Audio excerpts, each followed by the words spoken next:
Met more vibrant, amazing people than the seniors served by Meals on Wheels. As a volunteer, you deliver a hot, nutritious meal and a friendly hello to someone just like your mother, grandfather, or next door neighbor. These seniors are inspiring people with incredible stories to share, and they love to see you. The smiles you get back are priceless. Delivering with Meals on Wheels is easy, and you don't have to drive like me for it to be quick. You can volunteer your lunch break once a week or just once a month. With 1 in 6 seniors facing hunger and many more living in isolation, your lunch break can make a real difference. So, America, let's do lunch. Volunteer your lunch break at americaletsdolunch.org. This message brought to you by Meals on Wheels America and the Ad Council.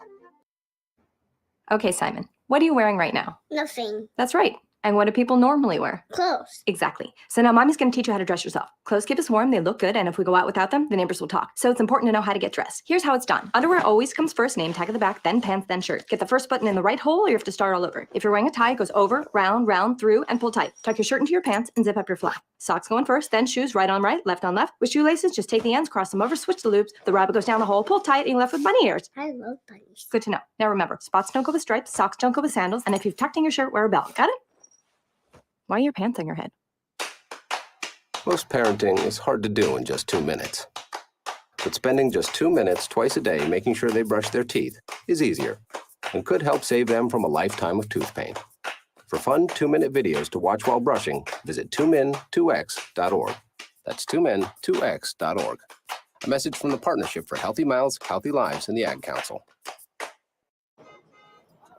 So you see, son, good manners are very, very important. Someday, many years from now, when you're a grown-up, you'll be a man.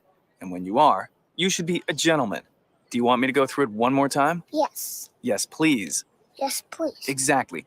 Always say please, thank you, you're welcome, and excuse me. Sit up straight, hold doors open for ladies. If a door's shut, then knock first. Don't burp, don't swear, don't speak with your mouth full, don't reach across people's plates, keep your elbows off the table. What table? And don't interrupt. While we're at it, don't stare, don't use foul language, don't call people names, but do remember people's names. Always share your toys, play nice, and cover your mouth when you cough or sneeze. On the bus, give up your seat to anyone who has trouble standing. Bottom line, treat others the way you'd like to be treated. Got it?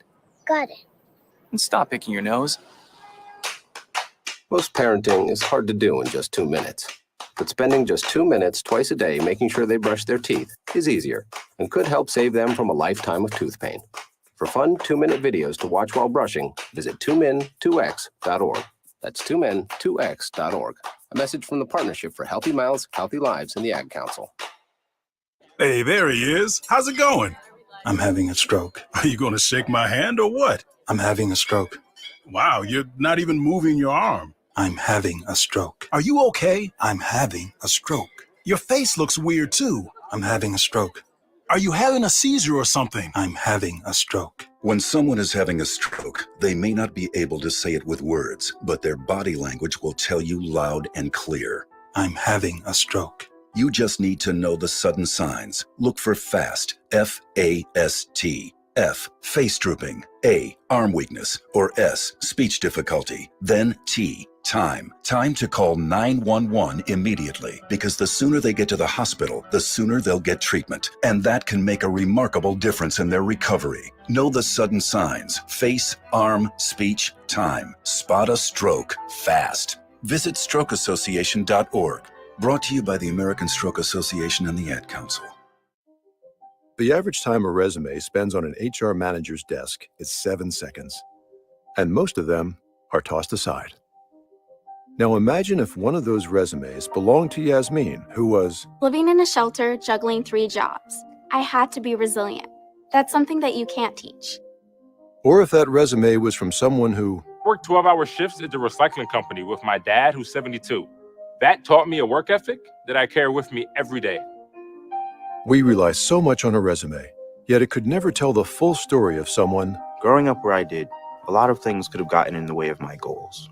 But I learned to push through, and that's what I bring to work every day. So maybe it's time we look beyond the resume and look to Grads of Life. Discover new ways to develop great talent that are so much more than what's on paper at gradsoflife.org. A public service announcement brought to you by Grads of Life and the Ad Council. Hi, this is Terry Crews, actor, former football player, game show host, father of 5, and all-around big dude. I'm also an expert on drama, I know all kinds of drama. There's the good kind that comes with having a house full of kids. There's the bad kind like season-ending injuries. There's the necessary kind like having an agent in Hollywood. And there's silly drama like the drama around my percolating pectorals. And then there's the drama you can skip. Skip the drama that comes with not having your high school diploma or equivalency. Find free adult education classes near you and finish your high school diploma. Visit finishyourdiploma.org. Or text diploma to 97779. Message and data rates may apply. Reply stop to opt out. That's diploma to 97779. And leave the drama to actors like me. Brought to you by the Dollar General Literacy Foundation and the Ad Council. Adopt US Kids presents Multiple Choice Parenting. Your daughter just had her first breakup. Do you A, put yourself in her shoes? How could he do this to you? And for Sheila, she has split ends. B, console her? Oh, sweetie, this is going to happen a lot. 4, maybe 5 more times before you get married. C, take charge? Got to get this all straightened out. Give a little talking to, man to man, mano a mano. Hey, Steve! It's now a good time? No? Okay, no problem. Bye. Or D, help her find a new boyfriend? I know a great place to meet boys. The internet. Nice, single boys. Never mind. How about some ice cream? As a parent, there are no perfect answers. But you don't have to be perfect to be a perfect parent. Thousands of teens in foster care will love you just the same. For more information on how you can adopt, visit adoptuskids.org. A public service announcement from the U.S. Department of Health and Human Services, Adopt U.S. Kids, and the Ad Council. This is you over 30 years ago. Are we there yet? Are we there yet? And this is your mom when you drive her back from therapy. Are we there yet? Are we there yet? Are we there yet? Roles change without us noticing, and in your new role, we help you help. AARP gives you the information to help care for your mom so that you can have patience with her, just like she did with you. Visit aarp.org/caregiving or call 1-877-333-5885 to get practical health and wellness tips to provide even better care for your loved one. Are we there yet? Remember, visit aarp.org/caregiving.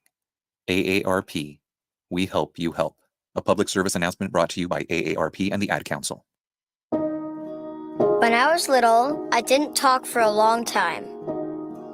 I liked things to always be the same. Anything new or different would scare and upset me. I was very sensitive to lights and sounds. It was almost like I had bigger eyes and ears than everyone else. So I built secret hiding places where nothing could get in. I didn't like looking people in the eye. It made me feel uncomfortable. I'd throw big tantrums over little things like when my socks didn't match. Sometimes I'd do the same things over and over. Until one day, I found out I had autism. My family got me help. Slowly, I learned how to live with it better. You can see signs of autism in children as young as 18 months. Early intervention can make a lifetime of difference. Learn the signs at autismspeaks.org/signs. Brought to you by Autism Speaks and the Ad Council. It's Thursday night, and you're grabbing drinks with some friends. Started off with a pitcher for the table, which quickly becomes 2. There's pool.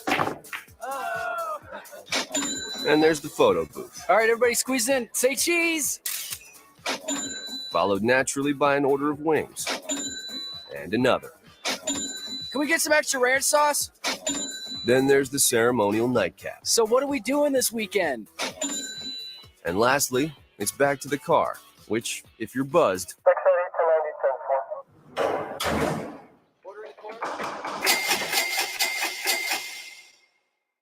would be the most expensive night of your life.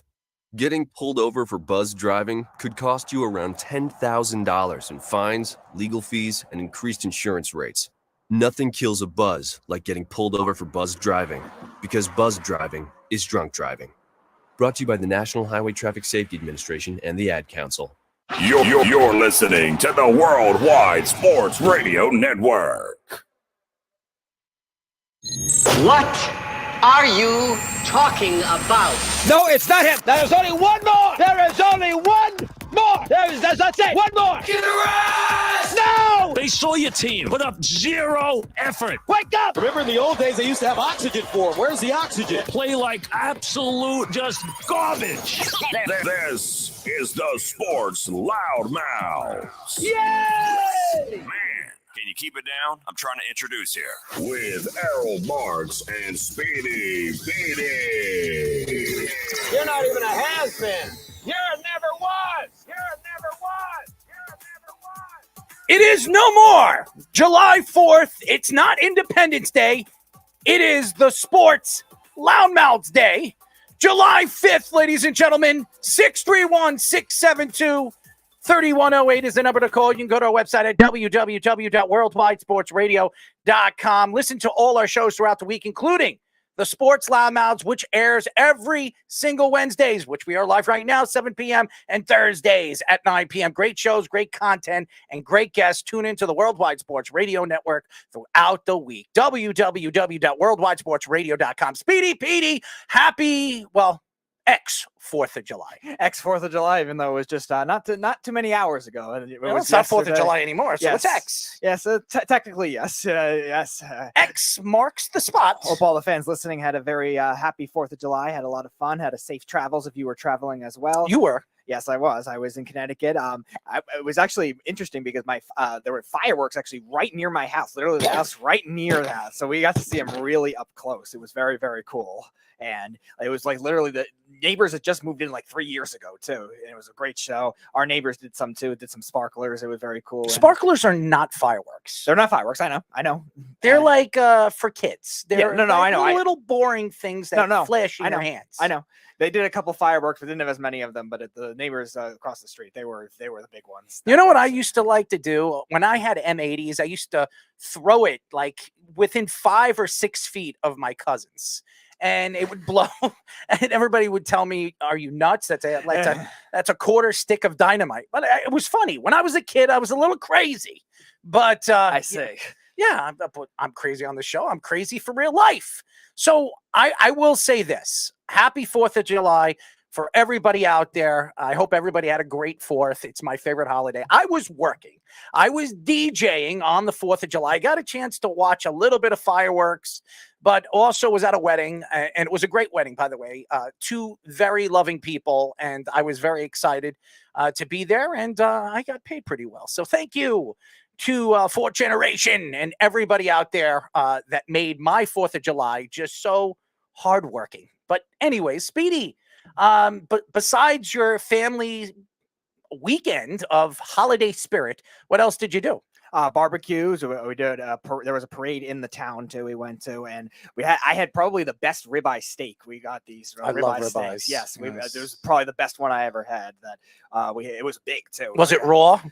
No, it wasn't raw. You like a raw steak? I'm more of like, you like it a little bloody. No, not bloody. Come on, Speedy. You don't like it bloody? I'll do some red. I'm not going to do bloody. You like it wet? Yes.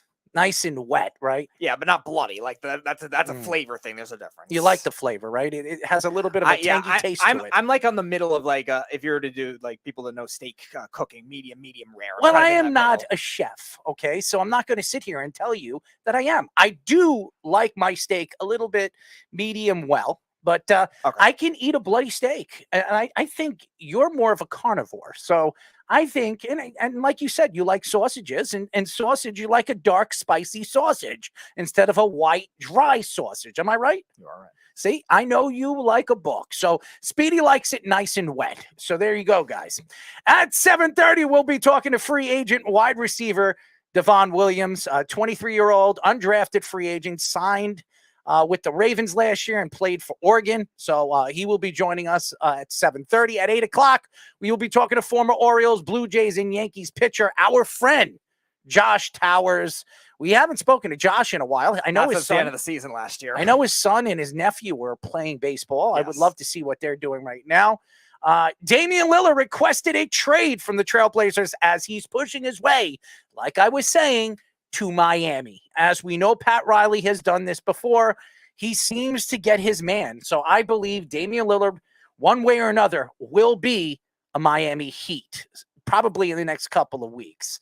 I think one way or another, they're going to have to bite, and it will be a 3-team trade because I can't see Miami trading enough to getting back Damian Lillard. I think Portland's going to try to fleece somebody. So I think there will be another team involved in this trade. Many NBA executives believe that James Harden will be traded to the Clippers as another guy trying to push his way out. James Harden, a lot of big-time superstars this weekend, including Tom, a.k.a. Goat Brady, was hanging out at Michael G. Rubin's house. If anybody doesn't know who Michael G. Rubin is, he's the CEO of Fanatic. He does all different clothing, and he's a big clothing line guy. He's worth $11.3 billion, and I wasn't invited. So it sucks. I should have been the one DJing at that party. It was a great party. Jay-Z, Beyonce, Ben Affleck, and J-Lo. Everybody was there. Everybody but me and you, Speedy. I am so hurt that Mr. Michael Rubin didn't invite us. So how do you like that? I don't know who the guy is. So we should have been invited. First time. We would have been the superstars of the party. Walking through the door, James Harden was there. Devin Booker was there. All the Kardashians were there. But Speedy Petey and Errol Marks were not invited. I'm very upset at you, Michael. Thank you very much for not inviting us. NBA free agency recap. We'll get into it. We'll go through all the players that signed new contracts either with the same team or new teams. NHL free agency recap as, again, just like the NBA, the NHL has players that decided to go elsewhere or, sign with the same teams. MLB All-Star Game rosters released. Let's parlay with Derek. He's back. The Mountaineer, he is back. And Jonathan, is he going to show up today? Yeah, he said he would on our Johnny Boy, Johnny B. Bad will be joining us. And we also might have, he said he's not going to spoil his picks. Wes said he also might come on as the role as like the substitute for Chaz. Chaz couldn't make it tonight. Wes will make a return on Let's Parlay. I haven't seen Wes in a long time. Yeah, he said he doesn't want to spoil his CFL picks for tomorrow's show. Oh, poor Wesy Bessie. I did wish him a happy 4th of July. I did. I offered him a nice happy 4th of July. And he said, thank you, sir. I am not a sir. Am I older than Wes? I think I am. I think I am a little older than Wes. I'm older than everybody. I'm older than Dirt. I've said this already, and I'm going to that. Yes, Dirt was invented in 1982. That's right. And I was the first of all dirty people. There you go. Bracket wars tonight. The number 13 seed, Hank Aaron, moves on versus the number 1 seed, Michael Jordan. The number 4 seed, Babe Ruth, versus the number 1 seed, Muhammad Ali. By the way, everybody on Twitter took Deion Sanders over Michael Jordan. I saw that. Oh, I have no idea. And I understand there's a lot of love for Deion Sanders. He's a great athlete. But Deion Sanders was not better than Michael Jordan. I'm sorry. And I love Deion. And thank God he's okay. He got out of surgery. Yeah. He has not lost his foot, so that's a good sign. Colorado should be very, very happy. But Deion Sanders did get out of surgery healthy and okay. So congratulations to Deion. I'm very happy that he is making a safe recovery. But yeah, great show lined up. Looking forward to getting Devon Williams on. We haven't spoken to him yet. And a young kid that is looking for a job. And I think, who knows? There are a lot of teams looking for talent out there. And why not look for a young wide receiver that has speed, probably can run a 4.5, 4.4, and can do a lot of different things on the field that other teams are looking for and looking for a playmaker. Damian Lillard requests a trade to the Trailblazers. And I will say this, before we get into this, Dame Willard, and I call him Dame Willard because if you remember the movie Willard, okay, there was 2 rats. There was the good rat and there was the bad rat. And I don't know if anybody's ever seen Willard, but if you haven't, I'm not going to give the story away. The bad rat was jealous of the good rat. And eventually, the bad rat does something evil to the good rat. And with Willard in the movie, he found a way to become what his rats mainly wanted him to become. And that was become evil. And eventually he destroys those evil things in his life. Damian Lillard is a superstar in the NBA. He is. He's one of the best point guards in the league, if not the best point guard in the league. He's also the highest paid point guard in the NBA. He has a good side to him. On the positive note, last year when he signed his 2-year deal worth about $120 million, which made him the highest paid player in NBA history, he said he wanted to be a Portland Trailblazer for life. And that was good because I know the Trailblazers, they love him and they cherish who he is as a player. And a lot of these youngsters on this roster look up to Damian Lillard for the positive notion of his respect for the organization and what he has done, helping the organization grow as a whole. And then obviously this offseason, there were stories coming out from Portland that they needed to get somebody that would fit in the backcourt with him. So what did Portland do? They drafted a 2, a guy who can help Damian Lillard on a perimeter. And now, after the draft, after they did what they believed was going to help this organization move forward offensively, Damian Lillard goes to the execs, or his representation went to the execs and said, listen, I want to be traded. This is the same guy last year that received the biggest contract in NBA history for 2 years. An organization that was willing to put everything into him as a 33-year-old. Dame had previously listed the Heat and the Nets as 2 teams he would be interested in playing for. But the Heat would be his top choice. I don't know why he wants to go to the Nets. But nevertheless, we understand why he wants to go to the Heat. The Heat appear to be the favorites right now, as there is talks and potential 3-team trade with the Nets and the Blazers and maybe the Knicks. We've heard other teams involved with this trade. Ben Simmons and Tyler Hero would be involved in the trade scenario, along with Kyle Lowry as a possible contract to be traded in this respectable trade. Wojnarowski reports that the Trailblazers have not been impressed with the Heat's initial trade offers so far. The Celtics, Clippers, Timberwolves, and Pelicans have also reached out about Damian Lillard, who does not have a no-trade clause. We sit here today, and there's only one player in the NBA that had a no-trade clause. And that's the same player that was traded to that clown show in Phoenix. And that was Bradley Beal. And he screwed the Wizards. Damian Lillard is not going to screw the Portland Trailblazers. Or did he? Because by giving him that contract and really rest assuring that he was going to be here for 2 years, they have to find 2 or even 1 team to match out the talent and the money to make this trade. And that doesn't make it any easier for a Portland Trailblazer team that has depended on this guy for the last 10 seasons.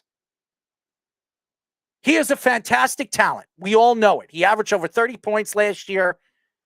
He was everything to the Portland Trailblazers, even though Portland really didn't do anything throughout the season. They're a team that looks like they're trying to rebuild, but they want to rebuild with Damian Lillard. They want to make Damian Lillard the future, or really for the next 3 to 4 years, as long as he could play, the face of the organization until he's ready to retire. And right now, he don't want to be there. And we've seen this before. At the age of 32, 33, we've seen players push their way out. Another guy that's trying to force his way out, James Harden. Another guy that just opted into his $35.6 million contract with the 76ers. But now he and the organization will look to seek a trade partner. And we all know about the Knicks, and we all know about the Clippers, and more than likely that's where he's heading, the Clippers, because I don't think the Knicks are willing to give up the prospects to land a ball hog like James Harden. Harden has hinted that he wanted to return to the Rockets, but the Rockets are more interested in bringing Fred VanVleet. But by the way, he did, and he went, and he did sign with the Houston Rockets this weekend. To the Dylan Brooks. That's right. So the two players that the Rockets wanted, Fred VanVleet and Dylan Brooks, both went to the young Houston Rockets team. Harden is 34 years old, entering his 15th year in the NBA. And he loves the party, by the way. He was at the Rubin party, by the way. Harden averaged 21 points per game, 6.1 rebounds per game, and a league-leading 10.7 assists per game. Here's the problem right now with the NBA. And we've been talking about this, Speedy. We've talked to a ton of analysts. The NBA is run by the players. The players have made and have been pushing the decision-making of many different organizations they play for. And one of the main reasons is LeBron James, because he has been the voice of the NBA since he's really come into the NBA and taken over the league by storm. It's never worked, the trifecta team, except with LeBron James. These rebuilt teams, these star-powered teams, it never works. It hasn't worked, except with LeBron James. And now we see guys like Damian Lillard. He's I'm not going to win in Portland. Send me to the Heat. I want my guys not to be traded. The Jimmy Butlers of the world. Those type of players, he wants to still be there because he wants to play with those players because he has the best chance to win in Miami. James Harden, he doesn't care if he wins or loses. He doesn't. He's never won, and he never will win. And you know why? Because he's a me player. He's always been that. He forced his way out of Houston. He wanted to go to the Nets. He wanted to play with two clowns. He goes over there and he plays, 30 games in 3 years or 2 years? He wants to get traded. He gets traded to the 76ers. He wants to play there with all his heart. He wants to play in a place like brotherly love or whatever the hell he said at his press conference. He wants to be there for the rest of his career. Now, all of a sudden, he's there for what? 2 seasons, gets an extension, and says, you know what? I don't want to be here anymore. I want to go back to Houston. Meanwhile, he ran himself out of there. Or, you know what? I want to go to the Clippers or the Knicks. That's where I want to go. I know the Knicks are not a stupid organization anymore. They have been. Over the years, they've been a silly, stupid organization. They go after stars when they're practically done with their careers. And I love Amari Stoudemire, but Amari Stoudemire's knee, even at the age of 29, when the Knicks signed him, he was not the same player that he was with Phoenix.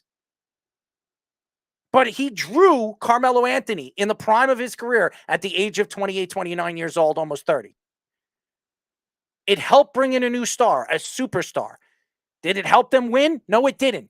Because again, the Knicks have brought in guys like Carmelo Anthony and other factors of the league over the last couple of years that are me players. And me players don't win championships, Speedy. No, they do not. And James Harden is the best equivalent of that because James Harden's playoff career has been absolutely abysmal. Yeah, he was a good sixth man with the OKC Thunder, and he was fine when he wasn't the primary option.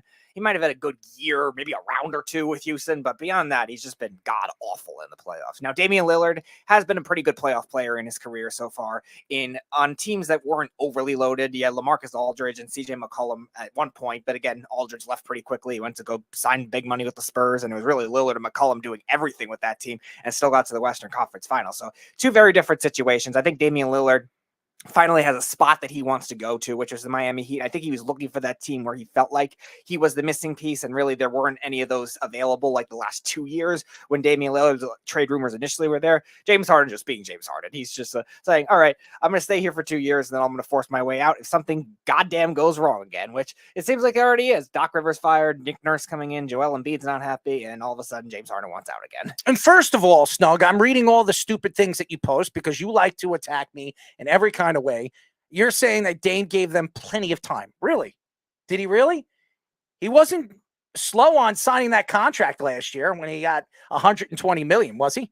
That made him the highest paid NBA player in NBA history. Okay. Did he give him plenty of time? He said last year, before he signed that contract, that he wanted to be a trailblazer for life. Do we remember 3 years ago when he wanted to be traded to the Knicks? Do we remember that? I don't forget that because I'm a Knicks fan. He tried to force his way out at one point, and then he came out, and with the USA team, he came out. Remember that? He was there. They were interviewing him and says, I never said anything of the sort. I don't want to leave Portland. I don't want to go anywhere. I want to be a Portland trailblazer for life. And then in the offseason, he signs that 2-year extension. After there were so many people from his team saying that he wants out, he wants to go to a big city, he wants to go to New York. And he did say that. Now, all of a sudden, he doesn't want to go to the Knicks, but the Knicks don't want him. You know why? Because they got Jalen Brunson, and he sees that. He wants to go to teams that could use somebody like him, like the Nets, an up-and-coming young team that looks like, hey, maybe with the trades that they made for a guy like Kyrie Irving and Kevin Durant, maybe those draft picks in the next year or two could turn into something. And also, when you look at Miami Heat, they were all the way to the finals last year. They ran right through the Eastern Conference. They went all the way there. And the only reason why they didn't win or they didn't compete was because they played a better Denver team that had more offense, and they couldn't provide the offense to defeat the Denver Nuggets. And you can't have offense that bad and be able to trust yourself to win a championship that way. Even in the NBA that are like if you have a more defensive team, you still need at least a league average offense. We've seen the Spurs have that kind of thing where their offense is ranked 16th as a team, but they still can win with their top defense. And Miami had a top defense that year. They were top 3, but their offense was just so streaky, so abysmal, and very reliant on the 3 at certain points too, without a lot of great playmakers that could create their own shot too, which Damian Lillard is very known to do as well. So he's going to be somebody, if he does end up going there, that'll help space the floor very well. I think they'll be fine losing Hero, even losing Gabe Vincent too. I think they'll find somebody else. They always do. Pat Riley drafts very well, finds all these undrafted guys and makes it work. So I'm not worried about that if they end up losing Tyler Hero. The reason why the Trailblazers weren't relevant last year, and I think last year they won, I think it was 27 games. And this past year they won 30-something games. The year before that, they were 42-30. Right. They haven't been relevant for 2 years. And the reason why they haven't been relevant for 2 years was injuries. They traded CJ McCollum. They were trying to figure out on what they need to do to build around Damian Lillard. Damian Lillard said that he wanted to be there for the rest of his career. He said that last year when he signed that contract, or he shouldn't have even signed it. He would have been an unrestricted free agent this year. He could have went anywhere he wanted, and he could have gotten more money somewhere else. So why? Portland is in the Western Conference right now. And the Western Conference is really 4 to 5 teams deep. Look at LA. Look at the Lakers. Look how they snuck in. What were they? The 10th seed? They were the 7th seed. I'm sorry, the 7th seed. They were Who was the 10th seed? They were 10th seed was the Thunder. The Thunder. And they snuck into the playoffs too. And they're a pretty good young team. What was the Thunder's record this year? I want to say 43-39 or something like that. It wasn't great. I'm just saying. The Thunder, right, this year they were 40-42. Oh, wow, they're even worse. Okay, wow, they're under 500. You look at the relevance of what the Portland Trailblazers have been for the last 2 years, it hasn't been good. It hasn't. But Damian Lillard came out and said that he wants to stay here. And he had 1 more year left on his contract. Why not play his 1 year off on that contract and then become an unrestricted free agent? You know why? Here's the reason why. Damian Lillard is not getting any younger. And he believes that if he gets traded to the Nets, if he goes to the Nets, he's not winning anything. Or going to the Heat, he has a chance to compete in the Eastern Conference. But there are other teams that have gotten better in the Eastern Conference and gotten worse. And even with Miami trading Tyler Hero and draft picks, and you bring in Damian Lillard, is Damian Lillard the guy that's going to help them get over the hump? Is he going to become a me player when he goes over there to Miami with Jimmy Butler there? And Abayo was over there. I question this whole thing with the NBA and why these players can decide on where they want to go and really choose, okay, I have two teams. This is where I want to go. Trade me to one of them or I don't want to be traded. If I was a team and I had a no trade, if there was no trade clause with any of these players, I'm sending them wherever I want. If this team is going to give me more, I'm sending you there. Then you push your way out of that team. If I'm going to get more from the Sacramento Kings, I am going to trade you to the Sacramento Kings. It's not to keep dreaming. That's not going to happen. Damian Lillard is not getting traded to the Sacramento Kings. I'm just saying. I don't understand this. These players, and you know what's crazy about this? Portland is going to oblige him. James Harden, nobody gives a crap about. Nobody cares. And I'll tell you why nobody cares about James Harden. Because everywhere James Harden has gone, just like Kyrie Irving, just like Kevin Durant, besides the Golden State Warriors, because there were 3 superstars there, and all he was another piece. Everywhere those players have gone, they have failed. And they've made the teams worse. So who cares about James Harden? We don't know what Damian Lillard's going to be when he goes to the Heat or he goes to the Clippers, if he goes to the Knicks, if he goes to the Nets. We don't know because he's never been anywhere but the Portland Trail Blazers. And again, you look at somebody that people are going to knock him now because he's requesting a trade, but he's actually one of the few that have stayed loyal amidst all that too. Of all these players jumping around left and right that throughout the NBA since, like you were saying, LeBron kind of popularized it more. I know the Celtics did it first, fine, but LeBron popularized it. Then his quote unquote buddies did it, and then now everyone's doing it. Kevin Durant's doing it 3 times in 5 years. James Harden's doing it 3 times in 5 years, and who knows what was going on with Kyrie Irving, but still. And that's why I sit here, and we've had how many basketball analysts on this show in the last couple of weeks. And some people agreed with me and others didn't. But I will say this. The NBA needs to figure out some kind of rule that if they don't have a no trade clause, and why would any NBA team decide to put a no trade clause on a player? And I know the Wizards did, but no team. Look at Kevin Garnett. Look at how many players over the years have had a no-trade clause. Carmelo Anthony. He had a no-trade clause with the New York Knicks. That was the deal. With his second deal, it was a no-trade clause with Carmelo Anthony. That means the Knicks couldn't trade him wherever they wanted because they had to go to him, and he had to say if they're willing to trade him and he wants to be traded, they had to go to him and say, listen, we're looking at these 2 or 3 other teams. Are you interested in any of those teams to be traded to? That's why Bradley Beal was an absolute bargain for Phoenix. Because they gave up nothing for him. And now you look at Damian Lillard. He doesn't have a no-trade clause. And if I was Portland, I'd send him to the worst team in the NBA if I'm going to get a lot back for him. I don't give a crap.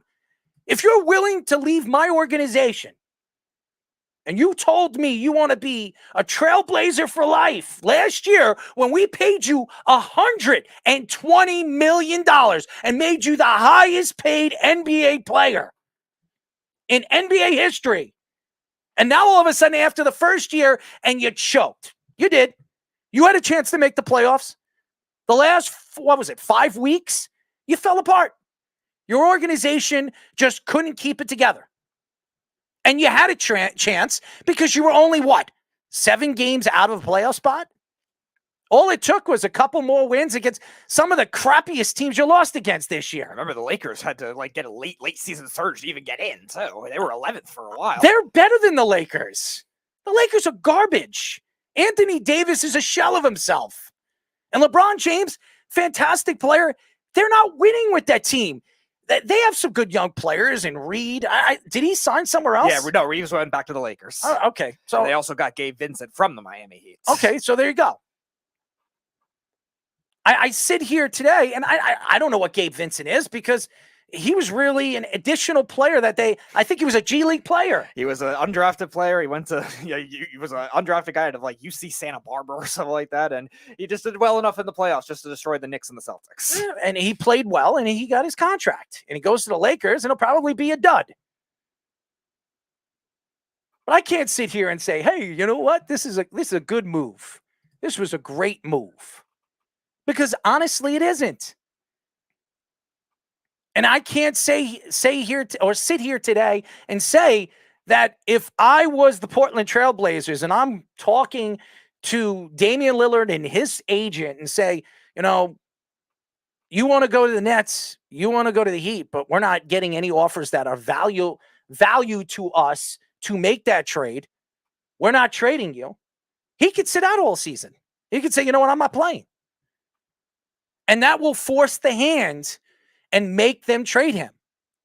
And then if they trade him to the Spurs or somebody like that, he'll tell them he doesn't want to play. And one way or another, he will push his way to any of the teams he wants to play for. You know why? Because this is the NBA. And the players run the NBA. And I don't want to hear about Chris Paul. He's in charge of the players union. I don't want to hear about anybody speaking. And the players union is so pissed off about what the NBA did to John Morant, which I think he should have gotten worse. The players union should just shut their mouths because honestly, you're making millions and millions of dollars. You're getting paid a ton of money. And I'm not questioning how much money you should or should not get paid. But I will say something. If you don't have a no trade clause and it's not valued into your contract, you shouldn't have any word or say on where you go. And that's just my opinion. If Damian Lillard cared so much, when he made that contract and he signed that contract with the Portland Trailblazers last year, he should have made sure that there was a no trade clause. But he didn't. You know why? Because he told them, and the Trailblazers believed that he was going to be a Trailblazer for life. And it's still going to make him stuck in a way, because if they don't want to take a deal from Pat Riley, who Pat Riley is very stingy. He might try to fleece them, and being they're not adding Bam Adebayo in the deal, maybe it looks like that's the path that Pat Riley is taking. That's going to make it harder for any other team to get the same value too, because you just don't know if he's going to stay there either. Now, again, CJ McCollum's with the Pelicans. Maybe he does stay there if he goes there. The other teams, you said the Timberwolves, probably not. I can't imagine him staying there if he were to go over there. The Clippers, I guess there's a possibility with the room for Harden. If they don't get Harden, then they go for Dame. I don't know. And then the Celtics, I guess he would too, but still, there's no guarantees. The big names that decided to part ways with their teams and their organization. Fred VanVleet went from Toronto to Houston. Kyrie Irving stayed with Dallas. I'm not shocked about that. He got $41 million from Dallas. Makes no sense. Kyle Kuzma stays with Washington. Surprised about that. $102 million. I expect him to be traded still. Chris Middleton stays with Milwaukee, $102 million. So he's making a pretty good sum of money over there with Milwaukee. Dylan Brooks, Memphis to Houston. I'm just looking at some of the big names and trying to Dylan go Brooks through. got hated so much that he ended up getting stashed with the Rockets. Dante DiVincenzo, which I know Josh absolutely adored and loved, and he thought he fit like a glove with the Knicks, goes from Golden State to the New York Knicks for $50 million. I think that was a good deal from the Knicks, and maybe he's a good find because we saw with Jalen Brunson, he was a good find. The Knicks have brought players to this team. Josh Hart was a good find. Also another guy from Villanova. Now you have three guys from Villanova that know each other pretty well. And maybe that's what the Knicks are trying to do, bring players that know each other so they can run their offense through Jalen Brunson, which they did in Villanova. Maybe they'll hire Jay Wright as an assistant coach at this rate. Brooke Lopez obviously stays with Milwaukee, gets a $48 million contract extension. So I was surprised about that because I thought he could have went to one of those teams like Phoenix and maybe goes over there pick and roll, or maybe where Chris Paul went. And another guy that could help in the pick and roll with Chris Paul. So with Golden State, that would have been a great fit. That makes a lot of sense because the Warriors, besides Kevon Looney, badly needed rebounding in the playoffs too, and Lopez helps out with that. D'Angelo Russell signs an extension with the Lakers for $37 million. Not surprised. Gabe Vincent from Miami to LA. Karis LeVert stays with Cleveland, $32 million. That was a pretty nice contract. Yes. I like Karis LeVert.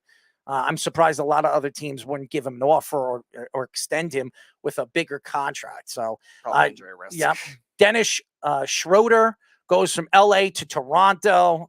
Dennis Schroeder is a good additional backup point guard. He's not a starting point guard. When he was drafted, I think from Atlanta, right? Yes. He was Jeff Teague's backup there, and then he bumped around several other teams since. Reggie Jackson signs back with Denver. That's a good move for him because Denver is going to be one of the favorites. Seth Curry goes from Brooklyn to Dallas for $9.5 million. So Miles Bridges, which everybody was talking about, Charlotte gives him a 1-year deal worth about $7 million, and they're going to trade him. That's probably what's going to happen. Russell Westbrook signs an extension for 2 years, $7 million. He's done. Kevin Love signs an extension for 2 years, $7 million with Miami. So, and obviously Eric Gordon goes from LA to Phoenix, and Derrick Rose, for all the Knicks fans that love him, goes to Memphis, goes back home. Well, he's from Chicago, but he played in Memphis in college, and he wants to go to a team, and he's backing up John Morant. Might have a chance to start this year, as John Morant will be missing at least 25 games in the beginning of the season. Well, they get to go for the depth chart of John Morant, Marcus Smart, and Derrick Rose. What a great combo. We're still waiting for our first guest, Devon Williams. Have you heard from Speedy? I have not. I've texted him many times. I don't know. All right, we'll see what happens. I know he said his birthday was tomorrow, so that's why he wanted to come on today, but maybe he got sidetracked with something there. All right. Well, it's a happy birthday to Devon. How old is he? 23? He's turning 23 tomorrow. That's well, hopefully we get Devon on. We are waiting for you, Devon. So whenever you want to come into the screen, we'll put you through and we'll do a quick interview with you. So Devon Williams, an undrafted free agent, signed with the Ravens last year and also played for Oregon. If you don't remember him with the Ravens, he didn't play much with the Ravens. No, I think he got cut during training camp. Yes. I think because he had an injury issue. Same kind of thing. I don't think he got cut, but Charlie Kohler, who we had on the show too, he didn't play all year. He was on the all IR. He had a sports hernia surgery, so he didn't get to play with them. But he's still on the roster for the Ravens. So we're still waiting for him to join us, but the NBA is going crazy right now. And if you're an NBA fan, I would be going crazy with this Damian Lillard story because I am a big Damian Lillard fan. I really like Damian Lillard, and I was very surprised when I heard that the story came out, about a week ago? It was a Wednesday. I think it was last Wednesday when the story hit, and Woj came out and said that he reached out to his agent reached out to the executives of Portland and said that he wants to move on. He wants to be traded. And that's the same guy that said he wants to be a Trailblazer for life last year when he signs his extension. And it's the same organization that said they wanted to trade the number 3 overall pick to help him stay there, and they didn't do that either. So no, they did exactly what he wanted. That's what they did. And now they're going into the season, if they trade Damian Lillard, as a rebuilding team now. Because let's say this season's a better season last year and they sneak into the playoffs. They're not going to win anything, but they sneak into the playoffs. They still have the face of the organization still there. And I understand he wants to go to a team that has a chance to win. But Miami had a great run this past year. They really did. If Damian Lillard goes there, does that change everything for Miami? Do they become more of an offensive team than a defensive team? Because Damian Lillard is not a good defensive player. He's okay. He's not an elite defender at the point guard position. No, he's actually like below average. So you become more of an offensive player at that point guard position. Even Kyle Lowry, who is not a top-end defender, he's a better defender than Damian Lillard. Now, he's not the same player, and Kyle Lowry's, 36 years old? Yeah. He's old. And the contract that they gave him last year was just ridiculous. 3 years, worth about, 40, 50 million. It was ridiculous. Right. Kyle Lowry's not worth that money, and that's why they're trying to move him in this 3-team trade which would send him somewhere and Tyler Hero somewhere to bring him in because he wants to play with Bam Adebayo. That's the only reason why he doesn't want to play with Jimmy. He wants to play with Bam. Right. It's not one of the scenarios where the Trailblazers would have to take on like Kyle Lowry and Ben Simmons contract, which might be the two worst of the NBA right now. Yeah, I just don't understand it. It throws me off the way the NBA and really these NBA players are trying to negotiate their deals with the NBA and the ownerships and the owners around the league. And I will say this, the NFL, the NHL, and the MLB, they're run, and I'll say it again, they're run by the owners. Especially MLB, they're so bad. But the NBA, for some reason, lets these players decide on where they want to go, what they want to do, what kind of contracts they're going to get, put a no-trade clause in there, or I'm not signing the contract. It's ridiculous. I'm paying you $120 million for 2 years to play for my team, making you the highest paid player in NBA history. Why are you sitting here and complaining? That's what I'm saying. And what is he saying, right? You can't blame the players if the owners are going to be soft. I will say this. The NBA players are telling you that they run the league. And it really stems from the commissioner. Because if the commissioner wanted to put his footprint on the league, he would have suspended Ja Morant for 50 games. That would have set everything straight on who runs the league. But now everybody is going to sit here and they're going to say, he doesn't run the league.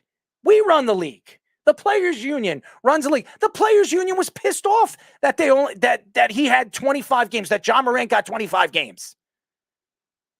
They don't realize carrying a gun, a loaded gun, and doing the things that he did and making the NBA look stupid. The young fans that watch the league and watch the games. And I've said this over and over and over and over and over and over again in sports. It's not about the teams anymore. Listen, Snug, Jeff, all you guys out there, we grew up fans of teams, not fans of players. That's the truth. When we grew up in our time in the 90s and the early 2000s, we were into the teams and the teams that we root for as we grew up. We didn't care about the players. If the players were on our team, we liked this guy. Oh, he plays for I loved Tim Duncan. I loved him. Loved him. I loved his game. I loved everything about him. His leadership skills, everything. Came from Wake Forest, drafted by the Spurs as the number 1 pick. They got lucky to get him as they were set up to get the number 10 pick. Somehow it fell to them at number 1. Tim Duncan was drafted and they win a couple of 5 titles with him. I hated the Spurs, but I loved him. I didn't wear a Tim Duncan jersey. No. Now you have people that say that hey, I'm a Net fan, but I'm wearing a Golden State Warriors jersey with Steph Curry's name on it because I love him. He's my favorite player. And I won't be upset if Golden State plays the Nets in the finals because Steph Curry is on the Golden State Warriors. So it's a win-win for me. If Golden State wins, I win. And if the Nets win, I win. That's not the way we grew up as sports fans. It all depends on who is on your fantasy team, too. You could root for that as well. I'm just speaking the truth here. For all you fans out there that sit here, and we could get into, and we're going to get into some baseball because there's a couple of things I want to get into today because I didn't mention it in my monologue in the beginning of the show with some of the topics we want to get into. But a lot of people believe that Aaron Judge could be out for the season, that this ligament in his foot could end his season. Damn. He spoke out this weekend after one of the games, and they asked him, how did his foot feel? And he said some interesting stuff, and we'll get into that in just a few moments because it looks like we're not going to get Devon Williams on the show.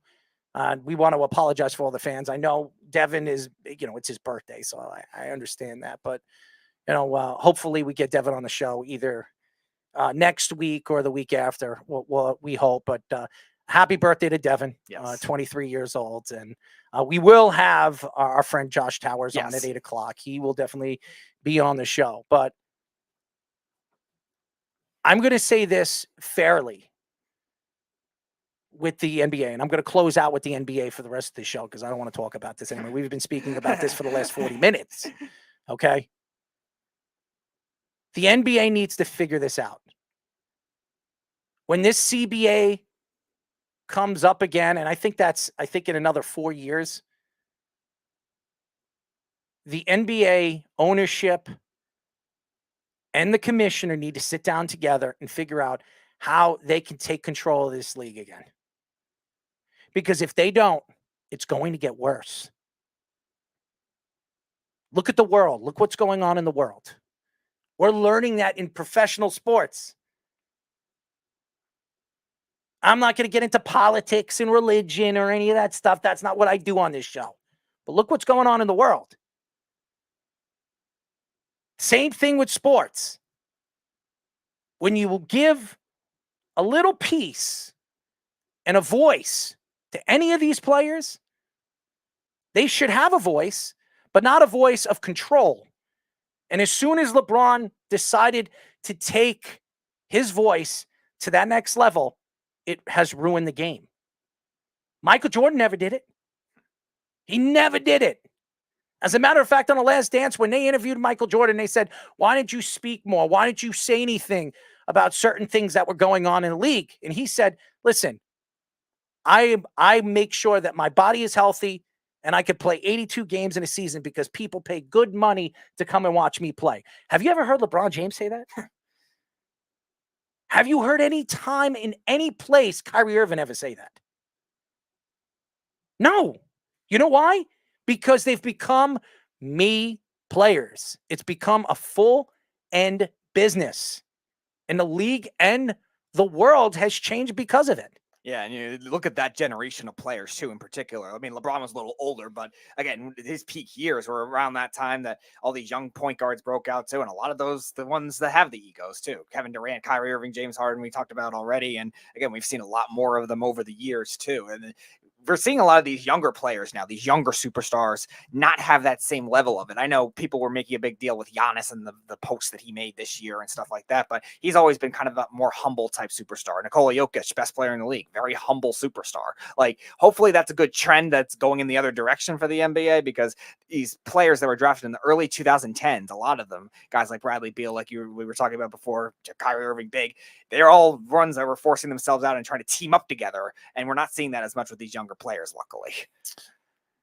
You know, Aaron Judge over the weekend gave an update on his foot injury. And if you don't remember what happened to him, he was playing a couple of games in LA, his home place. He grew up a San Francisco Giants fan, but he always went to a Dodger games. He spoke about it. His father, took him to baseball games, and he loved to go to Dodger Stadium and watch the games, watch the baseball games. But he said some very interesting things yesterday that has you worried if you're a Yankee fan. He says yesterday, when they asked him about his foot, he says it doesn't feel great. Judge said on Tuesday, on both walking and hitting off the tee before the Yankees' 8-4 win over the Orioles in the Bronx. I don't think it will ever feel normal. I can move around pretty well, but any injury, it can bother you for a year, 2 years, 3 years. You never know what it's going to feel like. When you hear that from Aaron Judge, saying that he doesn't believe it'll ever feel great again, and it's going to take 1, 2, 3 years. He just signed a 9-year deal with the New York Yankees. How many good years does Aaron Judge have left? 4? Maybe? A power hitter, 280 pounds, with all that weight on his knees, his legs. If he's talking about, and now everybody's talking about making a move for Ohtani, okay? And I know that's, if he becomes available, I know the Yankees will be in the mix for him. Of course. They will. Especially if Aaron Judge doesn't come back this year. They will be in the mix for him. That doesn't mean they're going to be able to keep him in the offseason because he might want to go somewhere else.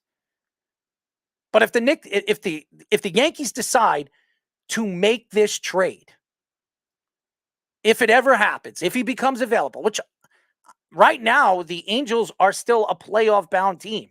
So he might just stay with the Angels for this year and then decide what he's doing in the offseason and free agency.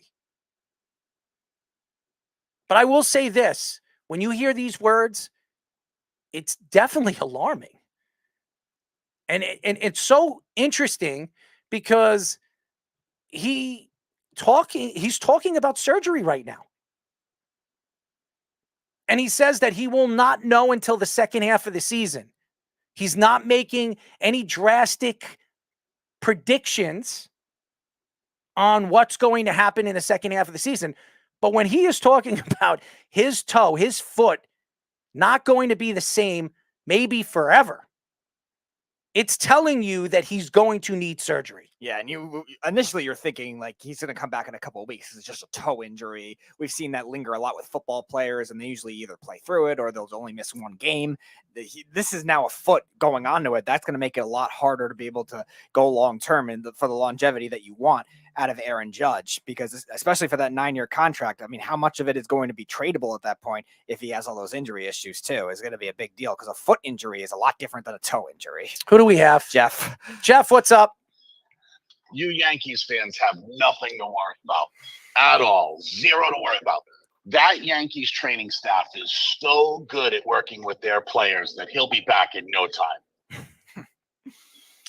Are you trying to mock the Yankees training staff? I am not trying to mock the Yankees training staff at all. They did a wonderful job healing Severino in 3 years from his shoulder injury. That was a terrific comeback. They're working miracles right now with their $36 million man, Carlos Rodon. And I have all the faith in the world that this big toe injury for Aaron Judge, it won't keep him out more than 2 seasons. He'll be right back. And yet they still have a better training staff than the Mets do, which isn't saying much. What he's probably waiting for is the pain to be tolerable to come back, because he is going to play with a hurt toe no matter what this season. He is probably going to need surgery. Now, Dr. Spencer Stein, who has seen these kind of injuries, if he can hit and run, which he has been doing, or jog, he's saying that it's not fully torn. So it's a partial tear, which means he could play on it if it slowly heals. Why would you want him to? I wouldn't either. I would probably end the season, but Aaron Judge is pack it in, get the surgery now, and hit the ground. First of all, let's just have a moment of honesty here for 1 second. Are the Yankees winning anything this year? I don't think so. Probably, no. Probably not. Right? Probably not. No. Okay. So why not just play it safe, get the surgery now, pack it in. Your whole team is hurt because they stink. That training staff is just miracle work. Well, they don't stink, Jeff. Any team that's 8 or 9 games over 500 does not stink. Dude, okay? Every team in the AL East is over 500. Doesn't mean because it's the hardest division to play in, and they're competing against one another. If you're 8 or 9 games over 500, Jeff, that's pretty damn good. First of all, the competing against each other thing would be a reason to be under 500. Even the last place Red Sox are over 500. It's because the rest of the league stinks. The Rays are killing people. The Baltimore Orioles have come out of nowhere to stuff everyone in. Really? The Yankees won the series this weekend. Terrific. They won a series. The Yankees beat them in the series. And they're only ahead of the Yankees. They're only ahead of the Yankees in 2 games. 2 games. Come on, Jeff. Then the Red Sox. The Yankees are 7-3 in their last 10 games, and your Baltimore Orioles are 4-6. They've lost 2 games in a row. Come on, Jeff. Come on. You want to go at it? Let's go at it. Because you're saying the Yankees stink. Go ahead. Let's hear it. Then the Red Sox are the best team in the division because they swept the Yankees one time this year. Who cares if they swept the Yankees? The Yankees could have been cold that weekend. What does that mean? But you're going all the Yankees want to. But you're saying that the Yankees can't win right now with the team that they have in the roster they have. No, they won't. They won't. Really? They won't. How many teams? How many teams? Hold on. How many teams right now in the American League have a better record than the Yankees? How many?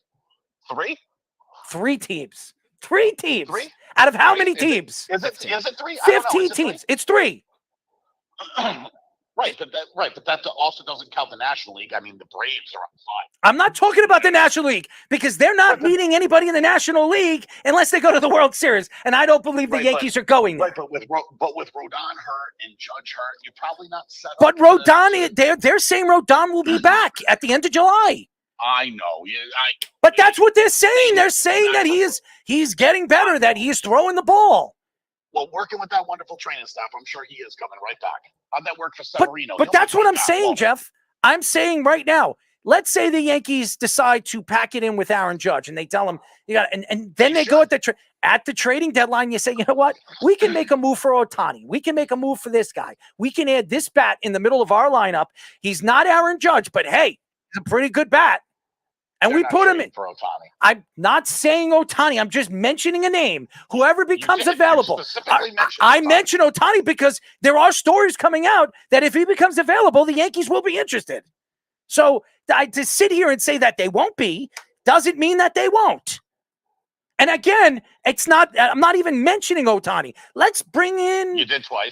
I'm taking it out of the sector of what we're talking about. Let's talk about whoever becomes available. One of these teams decide, hey, you know what? We're not making the playoffs. Or Paul Goldschmidt, maybe he becomes available. Maybe Nolan Arenado, he becomes available. They need a third baseman. Maybe they do that. Maybe they say, you know what? He almost was a Yankee. Maybe the Yankees say, you know what? We'll make a move with the St. Louis Cardinals.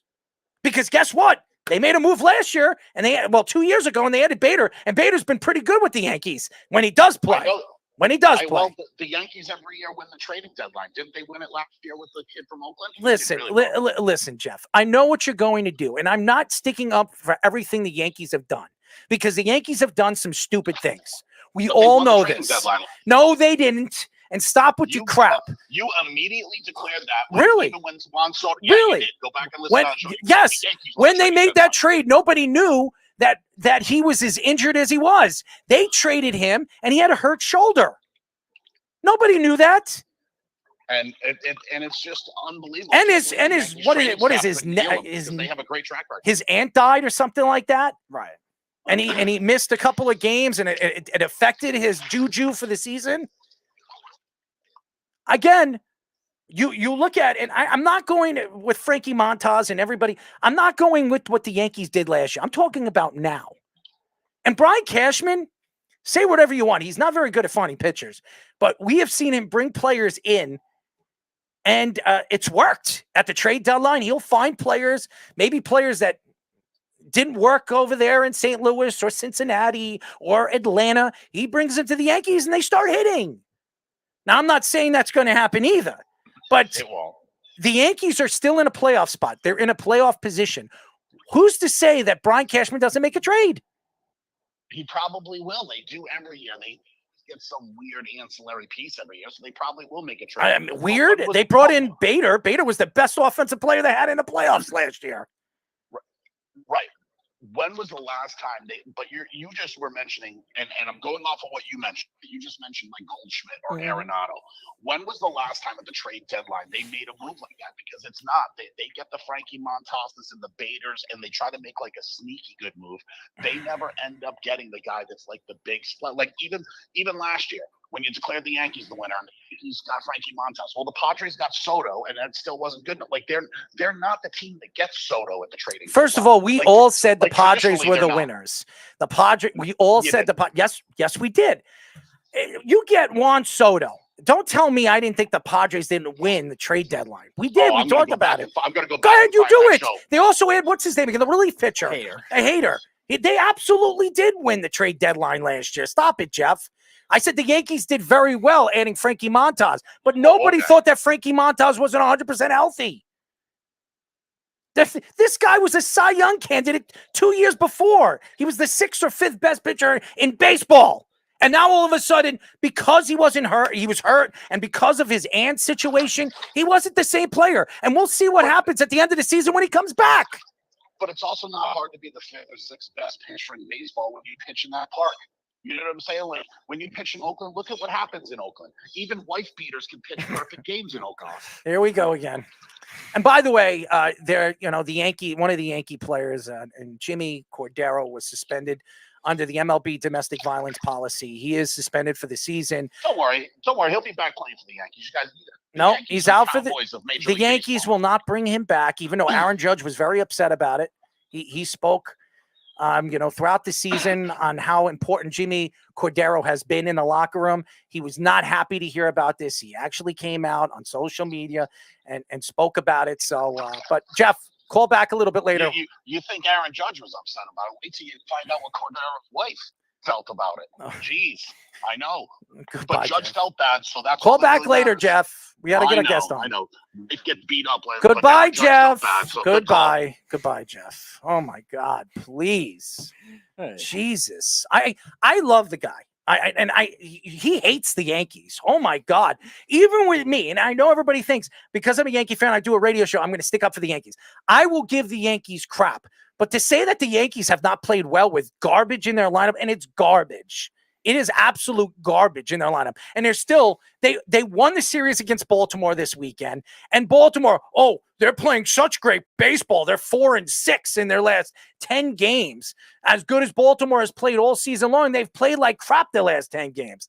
But anyways, when we come back, we will get into baseball with this special guest. We've had him on the show a couple of times. Happy to have him on again. We'll be talking to former Orioles, Blue Jays, and Yankees pitcher Josh Towers here on the Sports Lab House. It's the Worldwide Sports Radio Network. Take a look under your bed. Find stuff under there? What about jobs? No? Now try your basement. There's a pair of overalls that overall you're not so into anymore. A perfectly good laptop that hasn't sat in your lap in months. And even more stuff, but still no jobs? Well, you really have both.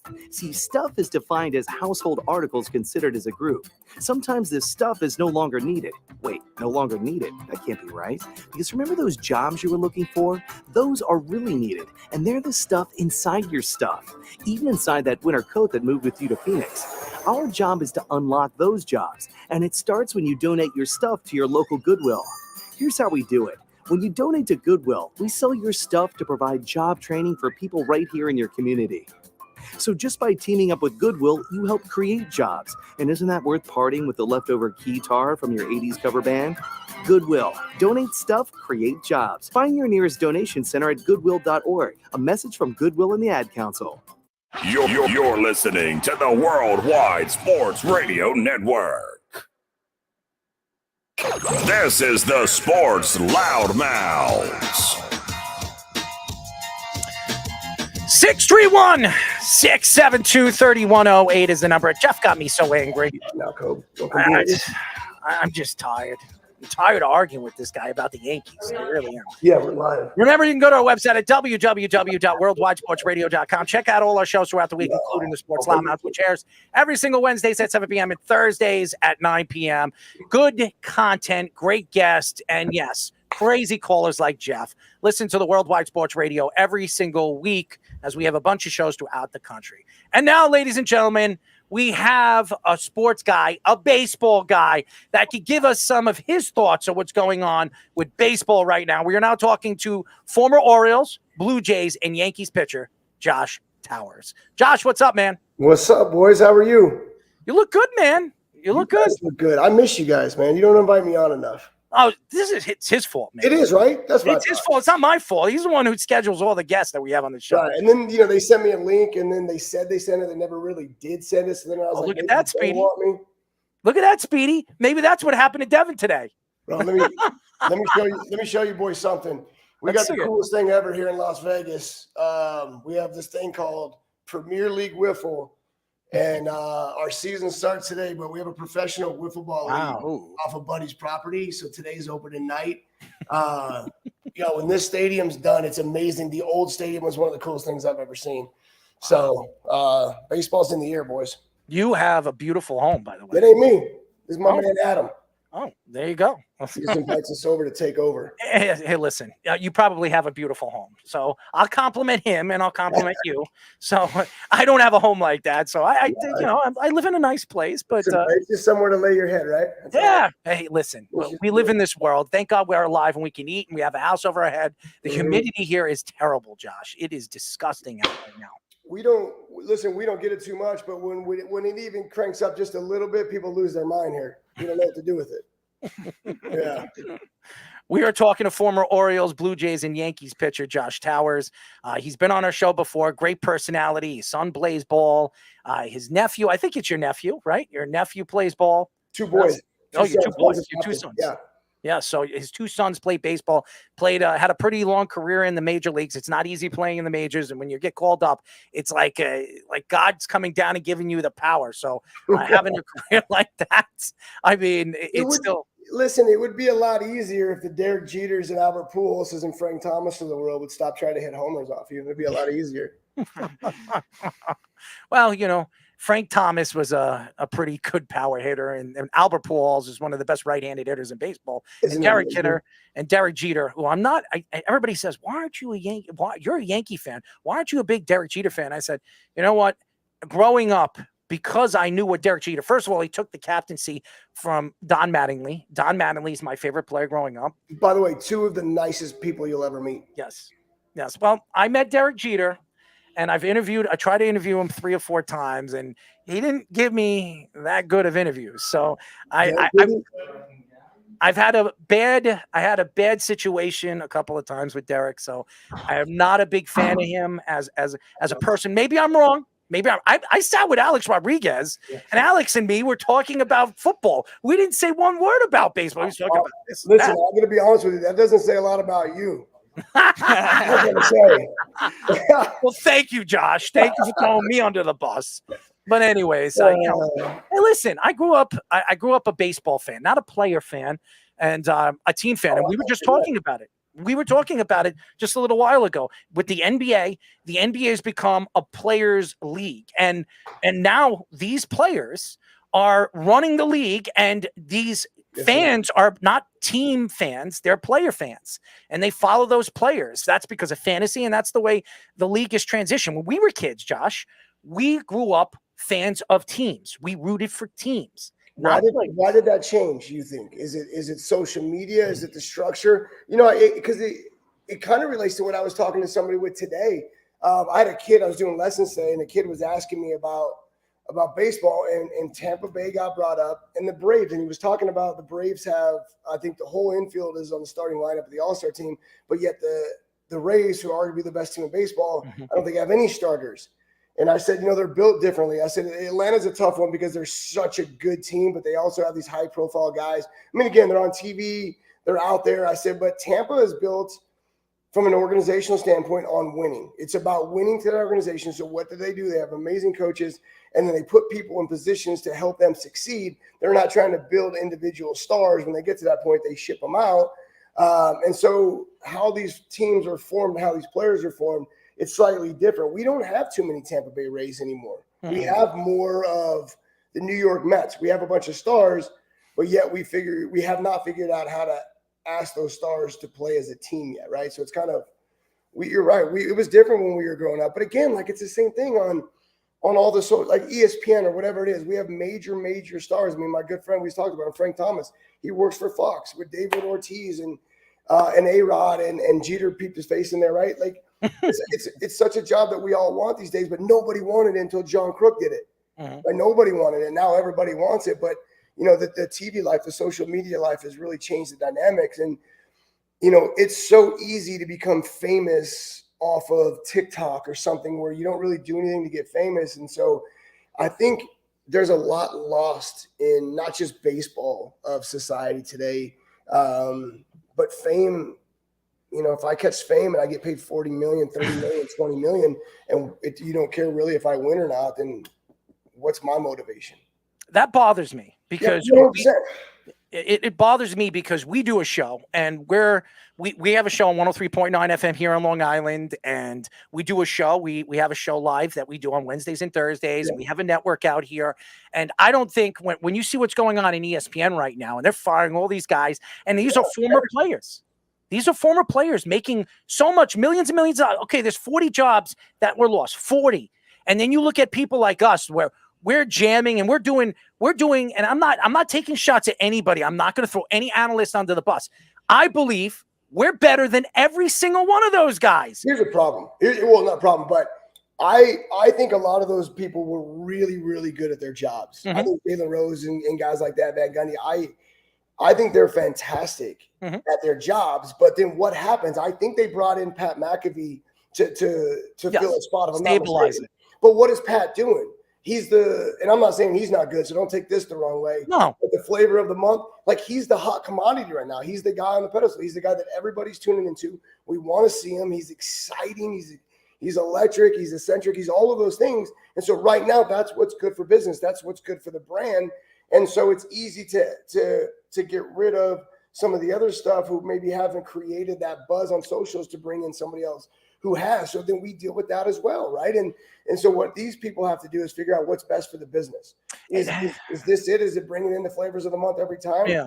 Or is there loyalty in anything we do anymore? We are talking to former Orioles, Blue Jays, and Yankees pitcher Josh Towers, and I agree with you. I agree with you, but I'm not taking shots at Jalen Rose or anybody that lost their jobs. I'm not doing that. I just know Josh, I know my worth. I know what I do. I know and everybody says, well, Pat McAfee, and I'm not taking shots at Pat. I love Pat. I love Pat. Dude, I love people who earn their stuff, man. They put in the work. You're caught up in that thing too. Yeah. Well, I'll cut you off real quick. Yeah. You guys, I think, are fantastic. I think you're great at your job, and you have a lot of respect, and there's loyalty within you. But if we want to get to the next level, you got to ruffle a couple feathers every now and again too. And is it worth it for you, right? Where are you trying to get to, and what are you trying to do? Is it worth it to you, or do you stay very loyal to who you are as a person and hope that your hard work and effort is rewarded at the end of the day? Because I can go out here and do some stupid stuff, dude. No one knows who I am. I can go out here and do some dumb stuff and put it on social media, and people are going to love it just because I was willing to do dumb stuff. But is it really who I am, or is there any pride in what? If you knew who I was, and Speedy will tell you, I'm a crazy person. Okay, Pat McAfee does all the crazy stuff on it. He's got Pac-Man Jones, and he's got AJ Hawk, and these are superstar guys that have a huge following. And I'm not one of those guys. Okay, I'm not an ex-NFL player. I'm not this. I'm not that. But I am the crazy SOB. I am the person that doesn't give a crap. I would, just because of my personality, I do go out and do stupid things. Do I go out and post it on social media?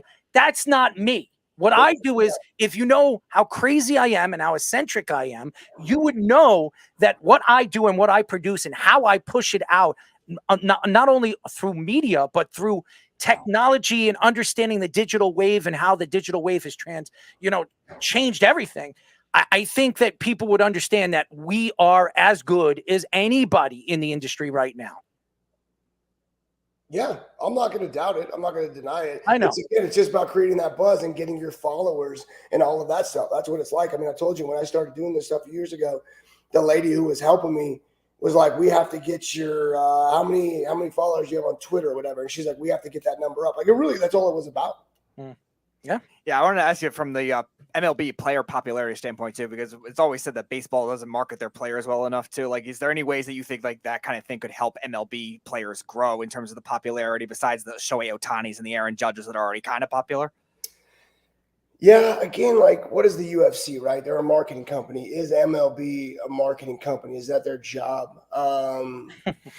We kind of got to do it on our own, right? We kind of take to our own social media platforms and really just promote ourselves. I don't know if it's necessarily what MLB is, but then again, just like we just talked about, they got to go through the integrity of what their brand is and what baseball is and what it's been for the last 150 years. We can't always be followers. Sometimes we have to be leaders. And it's like a relationship, right, man? Like you see somebody you find attractive, you start this relationship, you go through these hurdles, and for a while it's about the good times, it's about the good looks, it's about dressing up and looking the best you can, like, before you go out, and then you face your adversities for whatever temptations or whatever, and at some point you get past all that, and it really is about the person and the loyalty and the respect.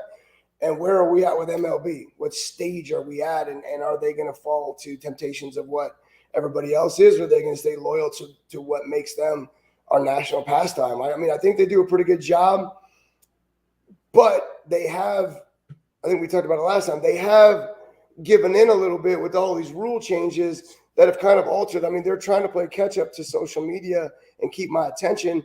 We have to be careful that we're flirting, right? We don't want to take away and give away too much of the integrity of what it is we do, just to catch somebody's attention from not being on social media or whatnot, right? So it's a fine line, but I think baseball does, for the most part, a really good job.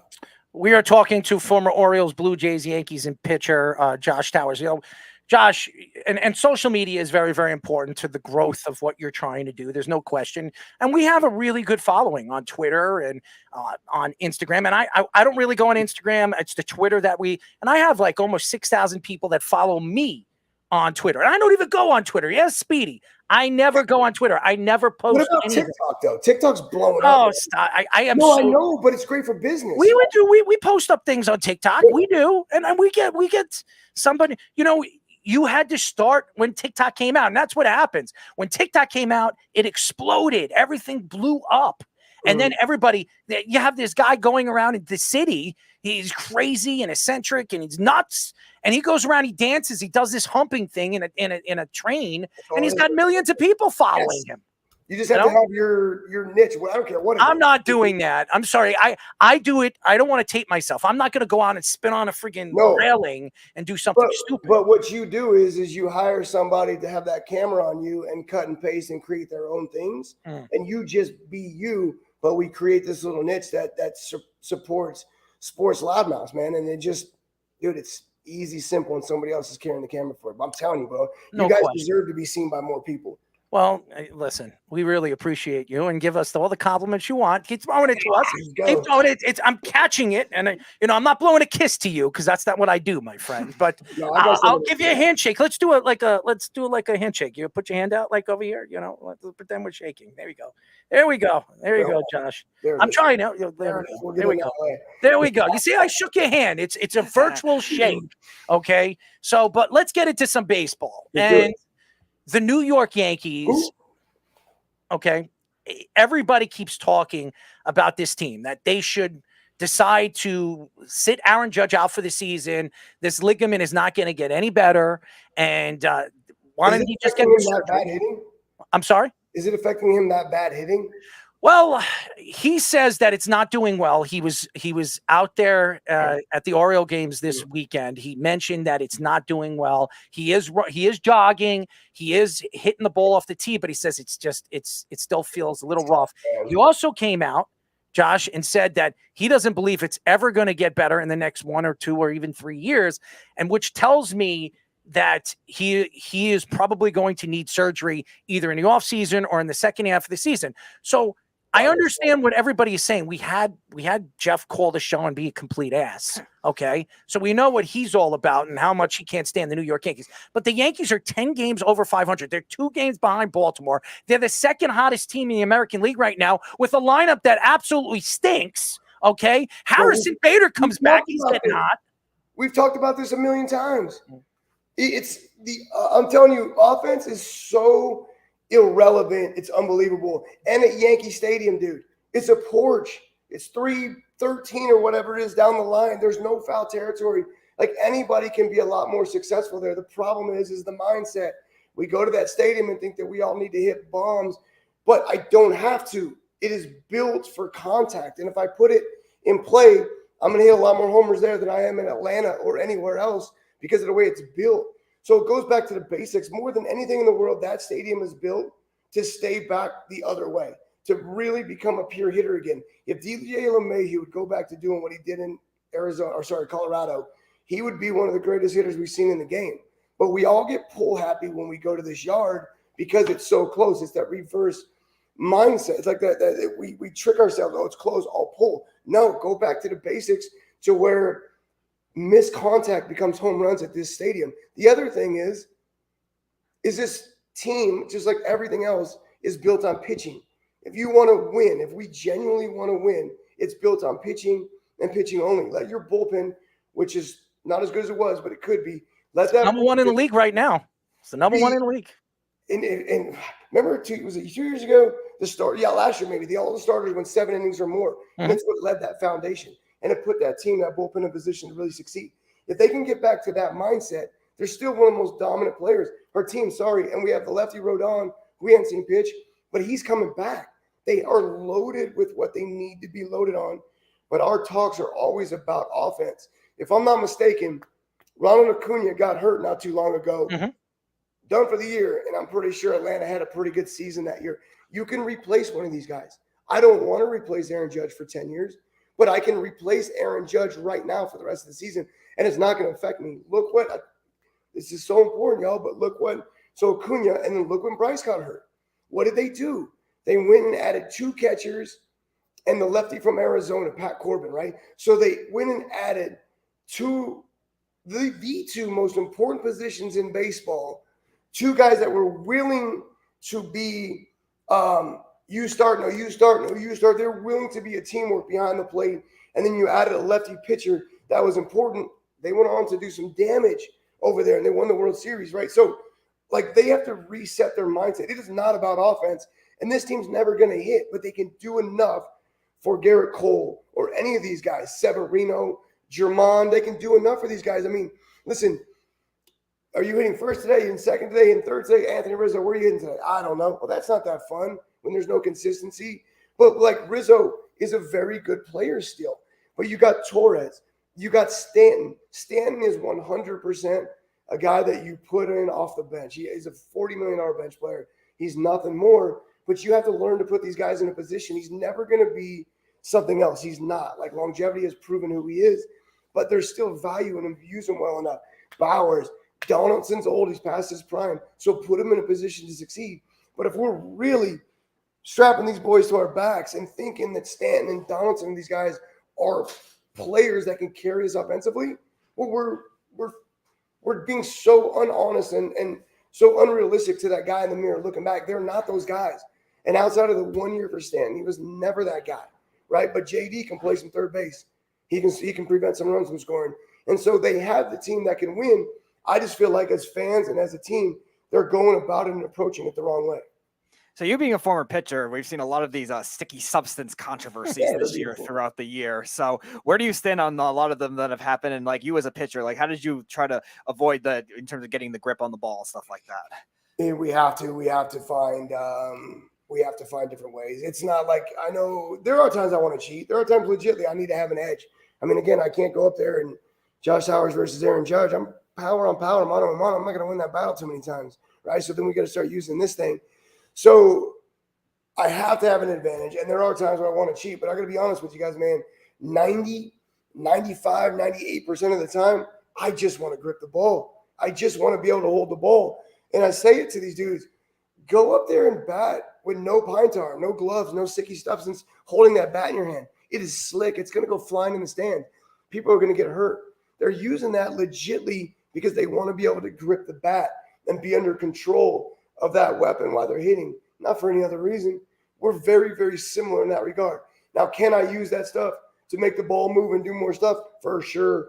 But for the most part, I don't need to. If I have control of the ball just by the grip, then I'm going to be fine trusting my natural ability. So, yeah, I'll use it to cheat. But I don't. Is it cheating? It's been going on for 30, 40 years. They've been spitting at the ball. I mean, I talk about it. Major League. If you watch the movie Major League, Harris tells the Wild thing. He says, I can't throw the ball like you. I got to spit. I got to use Vaseline. I'll use whatever snot if I have to. Mm-hmm. So this has been going on forever. Now all of a sudden, baseball wants to step in and said, "That's cheating. You're cheating. Get out of here. It's cheating." Yeah. It's been going on forever. The same people that are not now, but have been hired to work in the front office for MLB to say, hey, you can't cheat. Some of those people along the way are the same ones who taught us how to cheat when they were coaches, which is beautiful. Mm-hmm. And you know what's so funny?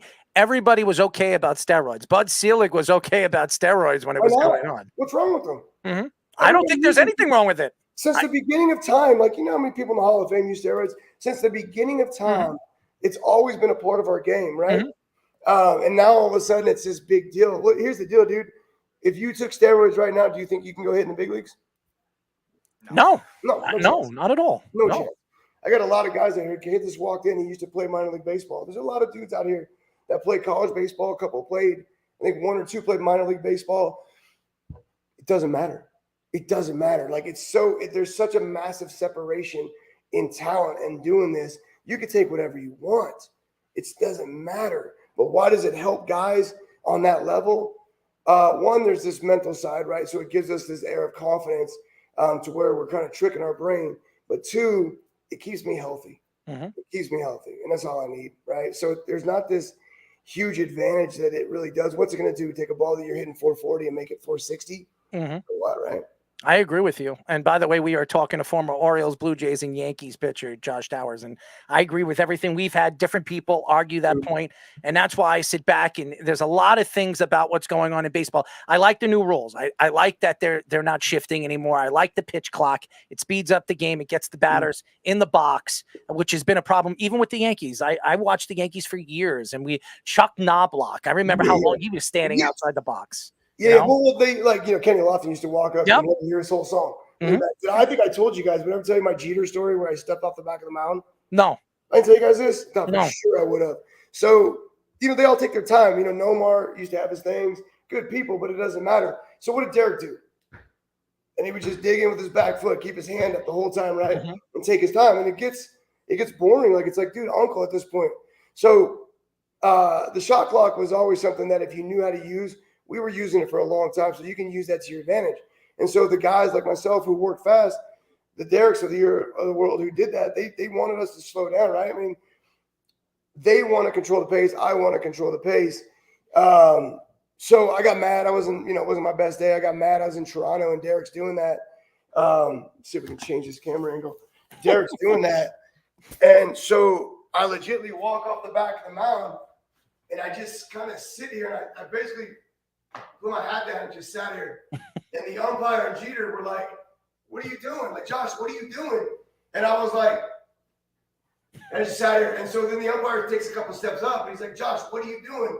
And so I stayed in that position, but I stood up and I yelled at him. I said, "When you guys are ready, let me know." When Derrick, I said, "When you're ready, like I don't know how much time you need, but whenever you're ready and you want to get in the box, let me know. I'll be ready.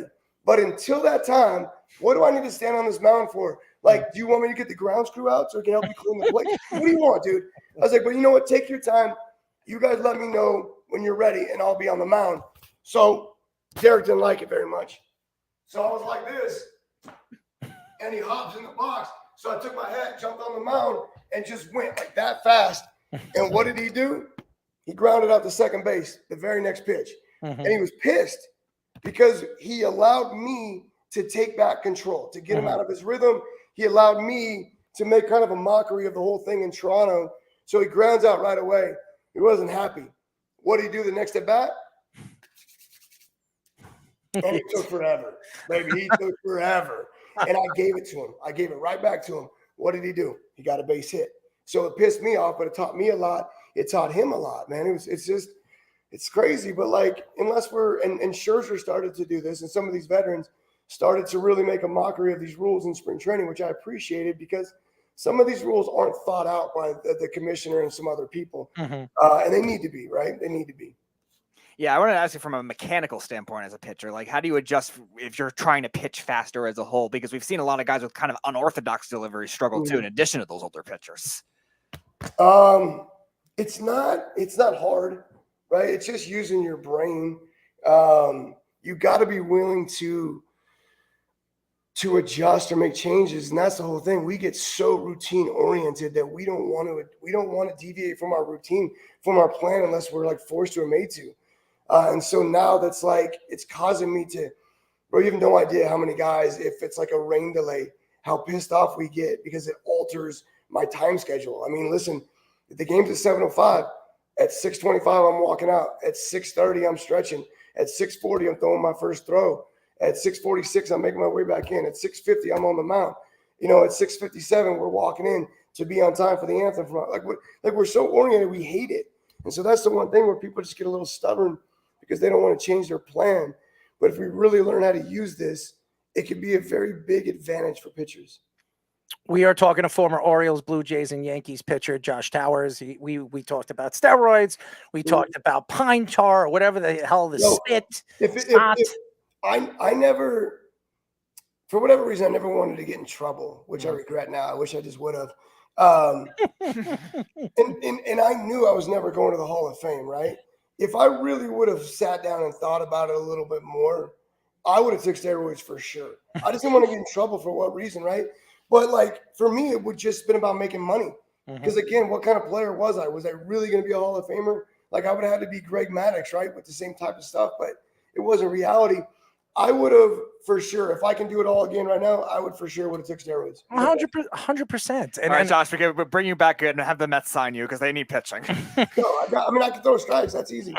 That's the crazy thing, because we have spoken to ex-baseball players. We've spoken to ex-football players, and we brought up steroids to them, and we said to them, pretty easy, did you do steroids? And they said, well, they didn't say yes or no. They plead the fifth with us, but we know in their heart of hearts that if they did, does it really make a difference on how hard you hit, or does it really give you more speed? It doesn't. What it does for you, it helps you stay on the field. It helps you get on the field every single week, every single day when you need to get healthy, or you need to, get that little healing serum, because you're not 20 years old anymore. You're 30, 40 years old, and you want to play in the big league still. Yeah, like again, I got all these text messages the other day. I think it was Saturday. Off topic, right? So in Vegas, we have burros, donkeys, and so we're right off the mountains, and right in the backyard off the hills, there's about 20 of them that just came down from the mountains and come up to the backyard. It's so neat. So Kirby was pitching for Seattle this weekend, and I got this photo sent to me. People were snapping it off the television screen, and he in his first 40 career games, he had 29 walks in his first 40 career games. And so I have the record I didn't even know about. So Josh Towers' first 40 career games in the big leagues, 25 career walks. So it's kind of cool to see your name on TV years later for what a weird stat. But I thought about it, like my control has never been an issue. I can close my eyes and throw a strike, because my body that's the way my delivery was. It's very simple for me. But in my average fastball is 88, 89, and Kirby's is averaging 96, 95. Man, if you gave me 7, 8 more, like if I threw 96 miles per hour consistently, everybody would know my name. Because it really would have helped somebody like myself who knew how to pitch. Like you're giving me that much more velocity, it would have helped me so much. But just giving it to some random person who doesn't really know, just thinks that, all right, I got steroids in me, so then I can just throw the baseball. It's an irrelevant thing. It's not going to do anything for you. All right, I've determined the basis of you coming to the Mets now. So what's going to happen is Uncle Steve is going to buy a transfusion. We're going to put you're the lefty version, and then Bartolo Colon could be the righty version. Poke him with steroids, and that'll become Latin country. Let's change my my birthday. There you go. So you two are going to combine together with your velocity. Soriano so you can did. throw 150 miles an hour combined, and it'll be one super velocity pitcher. Didn't Alfonso Soriano do that? He changed his date of birth. I think he was like 3 or 4 years. What was the pitcher for Cleveland, man? Like there was like 10 of them with the same name. I don't remember. He was legit though. It's great, man. Hey, listen, if you could pitch, and it doesn't matter how old you are, because we've seen pitchers play baseball till 41, 42. It's not the same anymore, man. I mean, I know that realistically at 46, let's be honest, but dude, I'm still in good shape. I take care of it. It's just a different dynamic, man. We learned how to eat. We learned how to train better. There's all these things that can help. I mean, it's not the same. Got it. Maybe the Mets will sign Jamie Moyer. I'm sure he could probably still do it. Jamie Moyer. He'd be good in the bullpen for the Mets. I think Jamie Moyer. Anyone could be better in the bullpen for the Mets, right? I mean, the Mets. You guys just made a blockbuster trade. You got my boy Chris Flexen back. Oh, yes. That's a blockbuster. Yeah, and then they get rid of him. And then they just get rid of him. They just, all right, we'll pay you $8 million to do absolutely nothing. So now the Mets have like 10 different players they're paying to do absolutely nothing. They had to do it a couple days after Bobby Bonilla Day to make it ironic. Yeah, right. No. Shoot, we're about to call it Mookie Betts Day with the amount of money he's getting until he's 51. See, the good thing is the Mets are not going to have the contract like that that's going to expire the longest. Now the Orioles are doing it with Chris Davis. Speedy throw. Yeah, back in the day, you didn't like it was deferred was brought up a lot. I know Frank Thomas had some deferment, some other people, but the contracts weren't as big. So like it's like, nah, give me my money now. But nowadays, these guys are. I mean, look at Max Scherzer. These contracts are so massive. Horrible. So now they're deferring them. So I'm gonna still maybe take home $30 million, but then pay me the rest of that money for the next 30 years. Like it's beautiful. I'm not going to judge Scherzer for making the money that he stole from the Mets. He's one of the. He's one of the rare people in our game that has earned it every day of his career. Yes, but it is a horrible deal, and the Mets are going to regret it every single day because he's been absolutely horrendous. I don't want to hear. I'm sorry. Isn't he 8-2? And everybody keeps saying that. Yeah, he's 8-2 with a 3.96 ERA and a WHIP almost at 1.2, and that's not good. I wonder what their record is the days he starts. That's a good question. I mean, his numbers are not good, and I for a guy that's making $43 million, we were averaging where he is ranked in the top, top 120 pitchers in the league. You're making $43 million, the highest paid pitcher in baseball yearly, and you're ranked 41st in baseball as a starting pitcher. That's not good. Yeah, and the money is just, again, it's what he's earned in his career, right? He's done enough for me to pay him. It doesn't matter if he's making 43, 23, or 13. Like, to have Max Scherzer in uniform. You don't want to be there. You don't want to be there. He came out and said he has does he have no trade clause, right? What is it? He waived no trade clause. And then that's kind of a built-in thing. So if you're a 10-5 guy, you kind of already have that built in.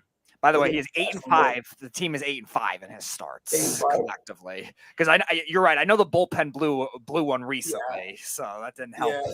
One of the ones who did pitch well, but so hard to watch. It's just, again, it's the same thing over and over and over again, and what? Nothing changes with the Mets.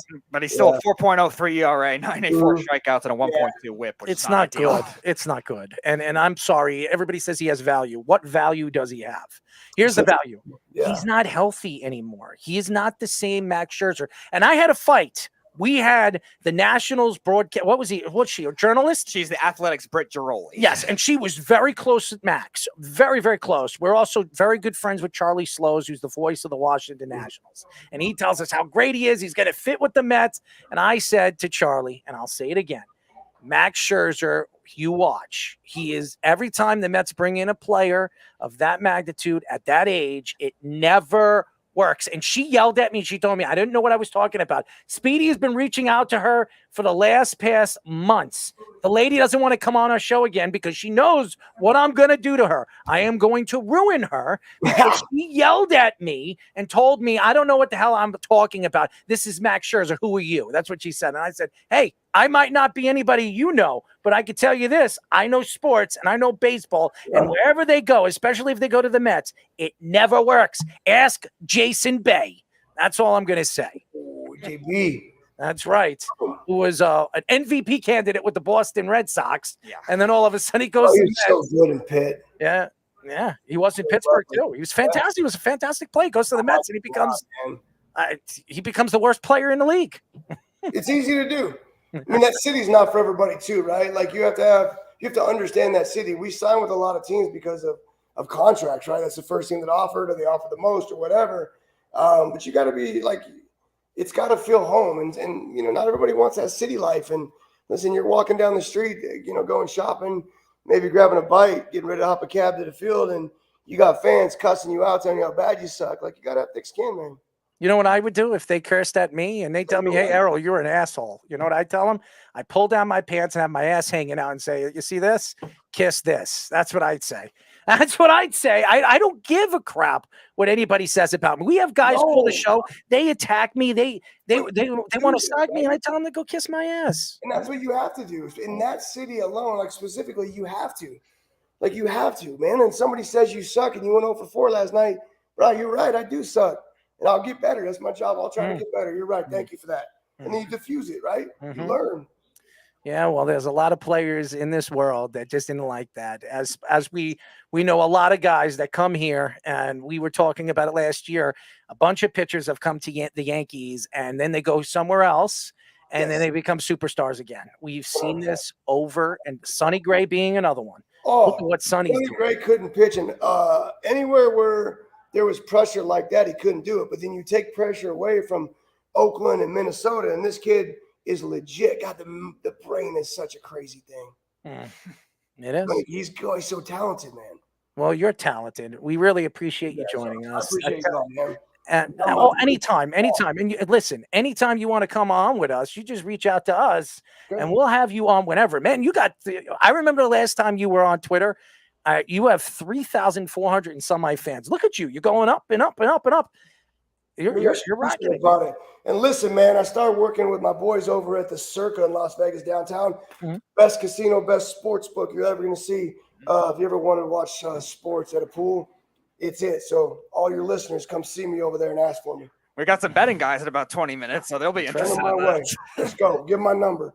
We will. We will absolutely. How about this? We'll get you on the show when we'll do sports betting. You could be one of our guys. You give us your top three picks with a parlay for number 4. Doesn't matter what it's about, and we'll see where you hit. And at the end of the month, we see who's in the lead, and we go from there. We have some of the best handicappers in the country. Make me pay attention again, huh? All right, boys, we're sneaking. We're about to go dominate this wiffle ball. Go kick that wiffle ball's butt, man. Oh, we will. Yeah, it gets intense out here. I'm sure it does. You know what? We were invited to Kurt Warner's, what are they, pickleball? Yes. His son invited us to play pickleball. Maybe we'll come out there and play some wiffle ball with you guys. We'll take the world tour of all these sports that us old men play now. I'm a pretty big guy, so if I get a hold of one of those wiffle balls, it's going. You know. Listen, this is no joke. This is intense. We got rules. This is legit. You got to pull up the old videos. Premier League wiffle ball. You got to see it. I want to check it out, man.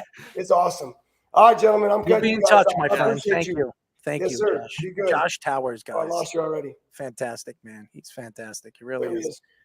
Orioles, Blue Jays, Yankees pitcher. He's fantastic. He's great. And he gave us some good insight of what's going on in the major leagues. Had a little bit of fun with him. Oh, yeah. And he's great. He really is. And that's why he is where he is. And he's working. And he tells you he's heard us do our show. He's been on our show quite a few times. And he says, you guys are as good as anybody. It's just you have to do something that stands out. And the one thing I am not going to do is sell out. I'm not going to do it. Right. That's not me. I won't do it. I don't care what anybody says. I think talent, explains it all. And I think what we do here and really entertainment as a whole. And listen, not everybody's going to like our takes. Okay. That's sports media. That's what sports radio is. It's a take. And you could be right. You could be wrong. I've said a lot of right things over the last couple of months. I mean, I've predicted so many different things. And then I say one thing and I got Jeff sticking it to me saying, you said this and you said that. Yeah, I say things all the time. I'm not always right. Not everybody is always right. No. Okay. And I'll admit to it. All right. The Frankie Montas move doesn't look good. All right. It doesn't look good for the Yankees, but that doesn't mean he wasn't healthy last year.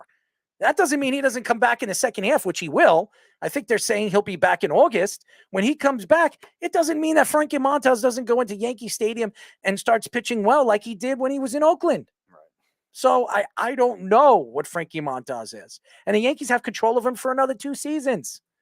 So it could be a win-win for the Yankees in the long run when you have Rodon, him, and you're probably not re-signing Severino. Severino's probably, and I'll predict this. Remember I say this. I remember your prediction. My prediction, what's going to happen to Luis Severino is the Yankees will not re-sign him in the offseason and Mets will sign him to an extended contract. I'm telling you right now, you heard me say it. Don't say I never said it. I'm telling you what's going to happen. If Luis Severino is not re-signed by the Yankees, he will go to the Mets. And that is a fact. And you can take that to the bank. Okay. That would not surprise me in the slightest. So, and I don't care what anybody says. I didn't say that. You didn't say that. I'm telling you, and I will keep reminding you fans out there that I am saying it. And that's what I believe is going to happen because this is what the Mets do. And I believe Luis Severino will be a very good pitcher for the Mets. So he's a power pitcher. I hope you're right on that one. We've seen the Mets with power pitchers not do as well as they could. Look at what Luis Severino has done for the Yankees since he's come back. No, I agree. He's been good. Yankees have done well managing him this year, I think. I'm just saying the Mets in general he's not going to be younger when he signs there, but power pitcher types have not been great in recent years, unfortunately, and it's led to the downfall of their young pitching staff they were supposed to have. And again, everybody's going to say, well, hey, Luis Severino's 1-3. He's got a 6.30 ERA right now. And blah, blah, blah. He had that one really, really, really bad game. Right. Where he gave up, I think, 13 runs. And it's killed his ERA because he's only played 4 games. Right. So it happens. His ERA in his career is a 3.56. Mm-hmm. So if he's a career 3.50 ERA, he's a good pitcher. That's the way I look at it. But right.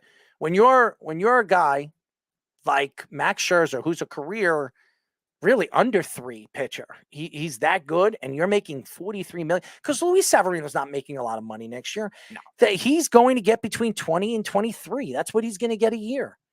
And I could see the Mets giving him that because a lot of teams are going to offer him that kind of money because he's a power right-handed pitcher and he can pitch. As long as he doesn't lose any velocity. No, on a he consistent hasn't. basis. He's still throwing 96, 97. Yeah, he'll get that money. You know, so we'll see what happens. But I know everybody looks at Luis Severino as 1-3 and 6.34. I will say this, that game that he gave up, I think it was 13 runs. It was a bad game, and it's affected his ERA. It has. And again, I still think Luis Severino is going to be a nice pickup for somebody next year. I don't believe the Yankees will bring him back, especially signing Carlos Rodon in the offseason. So that's all I'm going to say. But thank you to Josh Towers. I want to apologize to the fans. We were waiting for Devon Williams, but it seems like we're not going to get him on a show tonight. We'll work on getting him on the show in the future, but it's his birthday. I understand that. And, if he couldn't come on, he could have just told us he couldn't make it this week. We would have understood, but we understand. So shout out to Devon Williams. And I hope he has a very good 23rd birthday. Yes. So he deserves it. And moving forward, we will see where we can put him in one of these show spots. So getting back into, so we spoke a lot about baseball, a lot about basketball, NHL. And there's a lot to get into with the NHL. And I thought the draft fell the way it was going to fall. I really did. There was no surprises, except the fact that the Rangers got a top 10 prospect at number 22. I think the Rangers. Yeah, it was 23, and it was supposed to, he was a projected top 15 prospect, somehow fell. There were a lot of weird picks in the middle that really affected that. But you're right, the top of the draft was kind of conventional. The only thing that was surprising was not a lot of defensemen drafted, which is very weird. Free agency opened up the other day. I think it was July 1st when it opened up. Dmitry Orlov from the Boston Bruins that trade with the Washington Capitals last year at the trade deadline. He goes to Carolina. This is a good move for Carolina. They had a second deep type of defenseman. Carolina is known for their defense. I think this is a great move. Tyler Bertuzzi, he goes from Boston to Toronto. Not surprised. And he did the John Tavares. He did the pajama photo as well. Yeah, I am not surprised he did this. I'm not. He grew up a Toronto Maple Leafs fan, so he goes 1 year, worth about $5.5 million. I do believe he'll go into free agency next year because I think Toronto's going to stink. I think they're still in the process of moving one or two of their stars. I think I wouldn't be surprised. They can't move John Tavares' contract. He's making too much money and he's going up. He's getting up there in age. Obviously Matthews, I know he wants to go to Arizona. I wouldn't be surprised at the trade deadline they move Matthews because I think this is his last year of his contract. Yeah, and the other one too that just came out recently, William Nylander already has given 10 no trade clause. 10 teams he does not want to be traded to. So it seems like they're already prepared to trade him. Yes, and I think they're going to move, and obviously there's quite a few other players that they could move one way or another. So the Rangers, I know you were surprised, Speedy.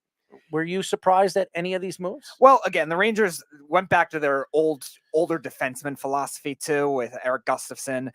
Something that I didn't really like what the Rangers doing in the past. They tried it with Jack Johnson. It didn't work. They've tried it with a lot of these just older guys that haven't been able to skate. But again, it's going to probably be a depth guy. I'm just annoyed with the Rangers. They lost Nico Mikola, who they got in the Tarasenko deal. He went to Florida. I told you it was going to happen. You did. I know. I thought they were going to do everything at least they could to hang on to him, even if they lost Tarasenko, because he was young and did play very well there. So I guess, disappointed on that front. But I did like the move with Blake Wheeler, though. He's older, 36 years old, but they got him for less than $1 million.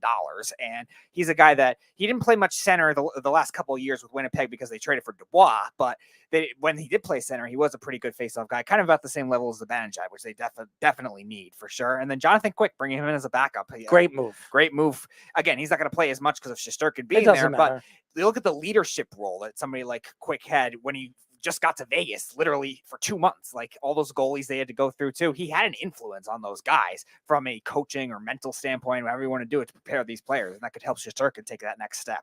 Max Pacioretty, he goes from Carolina. He missed the whole season because of injury. Well, half the season. Yeah. And he goes to Washington. So Washington adds another offense. I like Pacioretty. I always have to, yeah. He's a good player. He just hasn't stayed healthy for the last 2 seasons. So actually 3 seasons. So Max has been an injury-prone player, but when he is on the ice, and he had a pretty fair contract, $4 million a year.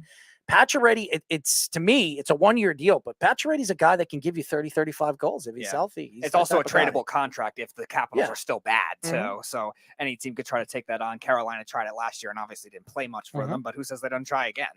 The Islanders re-signed Scott Mayfield. I think this was a fair. I will say this: everybody wants to attack Lou Lamoriello. Everybody, okay. Scott Mayfield's a pretty good defenseman. He's a pretty good defenseman, and if he's your 3rd or 4th guy, that's a pretty good defensive pairing as your 2nd line defensive pairing. And you got him for $3.5 million. That's a steal for 7 years. He's still fairly young. He's 26, 27 years old.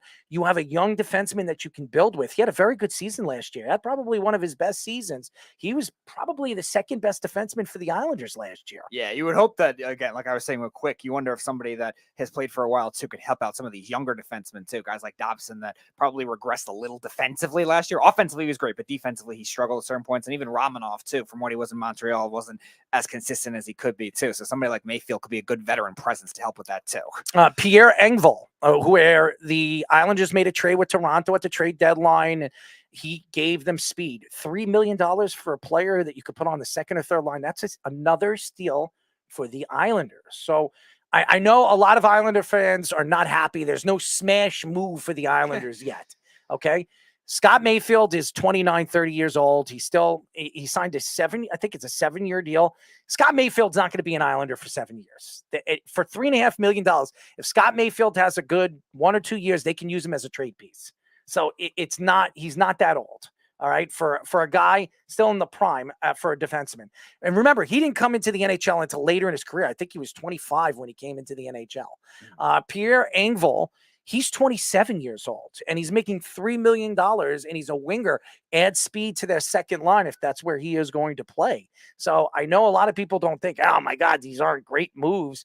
It's still a move that stands out. They gave Sorokin an 8-year deal. Now they have Sorokin probably for the rest of his career. He signs an 8-year deal with the Islanders, which pretty much sets the Islanders up with one of the best young goaltenders or medium aged goaltenders. I think he's 27 now. Yeah. So he's still a young goaltender, but being that what he did last year, he was runner up for the goaltender of the year award. The only reason why he didn't win is because Marc had one of those seasons that just, I mean, it's record breaking. But if he didn't have the season that he had, they would have been said. They signed Varlamov. Varlamov is 4 years. He's making $2,750,000 a year for a backup goalie that's going to play probably 30 games this year. And he's probably the best backup goalie in the NHL. Finally got him for not $6.5 million like they were paying him last year. No, too, so and it just made it very hard to trade. And he wants to be an Islander. And when you have a player like that, that's a good sign for the New York Islanders. So I know they're not slam dunk, but there are some rumors coming out that the Islanders and Lou Lamoriello has reached out to the Ottawa Senators and that they want to talk trade for DeBrincat, who's a really good wingman. If you could put him on Bo Horvat's and Barzell's line, you're talking about one of the best lines in the NHL. DeBrincat is 25 years old. He wants an extension. He doesn't want Ottawa to extend with him. He wants to go to a team, and one of the teams that he has on his list that he's told the Ottawa Senators is the Islanders. So maybe the Islanders make a move before the season begins, but there are rumors coming out that Ottawa is listening. So we'll see what Lou does. They still have $9 million to work with. Mm-hmm. So they have $9 million. DeBrincat wants probably around $8 million a year for a youngster like that. He is a guy that you can give a 5 to 6 year deal, maybe even longer than that. Right. You have a young superstar right there who had 40 goals last year. You put him on Bo Horvat's line with a guy like Barzell. You have all 3 of those guys will be on a long-term deal, and they will be together for the next 6 to 7 years. I mean, that's what you want. Guys in the prime of their careers that you can put together, and they can go out there week in and week out and day in and day out and score goals for you. Yeah, and you see the leverage points for a lot of these younger wingers that are getting these longer contracts right away too. But they're also taking a lot less money than we would have thought initially too. We talked about with Timo Meyer last week. Like he was pushing for $9.5 million, ended up getting $8.5, but he did that to make sure they could bring in Jesper Bratt. They kept Eric Holla and Jack Hughes being on a bargain contract really helped for the Devils too. And you wonder if the Islanders are going to try to do that in the same circumstance too, where you have Barzal and Sorokin on those types of contracts too. And if you could get DeBrincat $8 million a year, 7 years maybe or something like that, that probably is what he's going to be worth. And the best thing is they had to move Bailey to make sure they have that money if they can make that trade to get somebody like DeBrincat, because we saw what he did. Lou Lamoriello made the trade for Bo Horvat, and he restructured and signed him to a long-term deal. And a lot of people made a joke about it because he said as a joke, and I listened, I asked Lou, did you really mean what you said? And he says, listen, obviously the press takes it in a different kind of way. He said, I was just trying to be funny. So if Lou's coming out and saying that, I don't think he meant that. He giggled about it when I said it to him. So I know a lot of people weren't very happy about what Lou said after the fact, but I just think, listen, is Bo Horvat worth $8.5 million? I don't know. But and what he did, obviously when Barzal got hurt, he wasn't the same player. But again, if you put DeBrincat on that line with Barzal, I mean, you're talking about one of the faster lines in the league, and the Islanders have a lack of speed. And if they can add DeBrincat to the line like that, I mean, you're talking about Bo Horvat with 37 goals last year, 38 goals, DeBrincat had 40 goals, and Barzal with probably a line. He's never been on a line that talented. You put him on a line like that, if he's 100% healthy, that line is going to give you. You're talking about Barzal could be a 35-goal scorer next year. You can have DeBrincat a 35-goal scorer and Bo Horvat a 35-goal scorer. You're talking about half your team's goal scoring on one line. And we've seen that. Boston's been doing that for years. Mm-hmm. So it's not like it can't possibly happen. I question what the Islanders have to trade to get DeBrincat. And we have seen things. He loves to give up first-round draft picks for players like this. And what is Ottawa going to ask for DeBrincat, who's a 40-goal scorer in 25, and not even in the prime yet? You're talking about if he's not their best player, he's their second-best player. Yeah, and I was encouraging it last year for the Islanders when he first was being dealt out of Chicago, too. Because remember, Chicago did it right before the draft, so they still ended up getting good value. And that's something that Ottawa's going to have to figure out, too. If they're going to have to try to trade him quick before that value goes down. And the Islanders, they're thinking the opposite. Lou's going to try to grind it out and maybe not have to trade that first-round pick and trying to play the waiting game with a desperate team, an organization that in Ottawa that's run a little better but has not been very well run recently. They're still looking for a new owner. Yeah, they're still looking for a new owner. So they could take advantage of that kind of thing now and try to do it where they're thinking maybe more impulsively. And Lou Lamoriello obviously is going to jump on something like that impulsively, like we've seen him do at the trade deadline too. But it might not come to the point where they're going to have to deal as much as you would think originally too, because he's also an RFA too. That's very disgruntled. It's so very interesting. And again, with baseball, the way it's going right now with the Yankees and now with the Rangers and the Mets and the Rangers and the Islanders and now the Knicks. I mean, everything going on with the Knicks and who's going, what are the Knicks going to do? Is this the only move they're going to make? They made a move for Dante. Do they make another move? So there's so much going on here in New York sports. And then you have OTAs that are going to be starting very, very soon for football. So you have, and the Jets on Hard Knocks. So it's crazy. Has it come out already? Are the Jets definitely going to be on Hard Knocks? I didn't see anything like that. But it was any different than what you told me last week. But there was a story coming out. It looks like that they are, as far as what I'm hearing. Mike Francesa calls the Jets complete fools in a rant about Hard Knock rumors. Oh, God. So that's Mike Francesa. He doesn't think that they should be on Hard Knocks. Of course. What is this? The Hard Knocks jinx? This is going to be the new Madden jinx? Is that what you're going with, Francesa? Green Bay Packers president fires back at the Hard Knocks shot at Aaron Rodgers with the Jets. Oh, boy. So he's speaking too. A lot of people are not liking the fact that the Jets are going to be on Hard Knocks. And by a lot of people, we mean the Green Bay Packers. I mean, Mike Francesa don't like it either. Fine. Mike Francesa and the Green Bay Packers don't like the fact that the Jets are going to be on Hard Knocks. Well, maybe if you actually treated your quarterback better, maybe he wouldn't be a New York Jets. Do you think the Jets care? Is somebody trying to come in?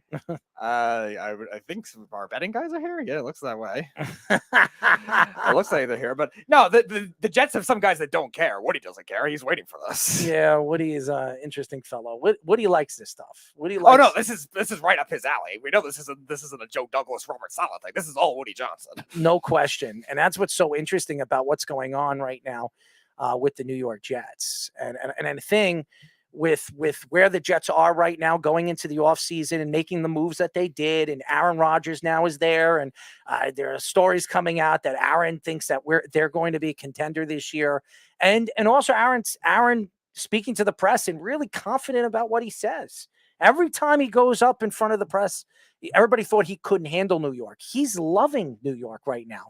The fact that he's center stage, he's playing with players that he wants to play for, and he's playing with a team that he wants to play with. I honestly, when Brett Favre came here, he did not want to be a Jet. He wanted to be a Minnesota Viking. Right. Everybody knows that. But the Green Bay Packers wanted to screw Brett because he didn't want to be there anymore. And Green Bay wanted to move forward with Aaron. The same thing happened. Aaron didn't want to be there anymore because he didn't feel that he was appreciated by the Green Bay Packers organization. He was appreciated by the fans, and that's why he was so calm and collective about what was going on behind closed doors on not negotiating an opportunity to stay there and maybe negotiating a lesser deal with Aaron Rodgers to keep him there. He was upset that they didn't reach out to him and they didn't even talk to him about possibly moving on from him and trading him, that they were just automatically saying, you know what, Jordan Love's our guy. We believe he's the next guy and we're next man up. And they let him, they practically said, we're moving you. So he wasn't happy about that. And again, going back to everything that's going on right now with the Jets and Hard Knocks, I think it's very funny. And the last time the Jets were on Hard Knocks in 2010, 2011, they went to the AFC title game. I don't know what that tells you. And if you're a Jet fan, that puts a smile on your face because, hey, maybe that works, that they're center stage and they have Aaron Rodgers there. But they don't have Rex Ryan there. They have Robert Saleh. Robert Saleh does not like to be the centerpiece of conversation. And I know Jeff is calling. Yeah, well, tell Jeff that you can call back after Let's Parlay. But why don't we go to a quick break? When we come back, we have our friend Worldwide West. He is back, ladies and gentlemen. I'm sure he has his own thoughts of what's going on. But CFL, yeah, he's dead on with the CFL pick. So we'll have him on. We'll have our Johnny B. Bad over here, who hopefully his scope is working. And Derek. His scope is on. He's just out of the room right now. Oh, no, yeah, there he is. There he is. And Derek, a.k.a. Mountaineer, joining us as well. Finally, we have Derek back. A pretty star group of guys right over here, Speedy. I mean, good job, Speedy. When we come back, let's parlay here on the Sports Loudmouths. It's the Worldwide Sports Radio Network.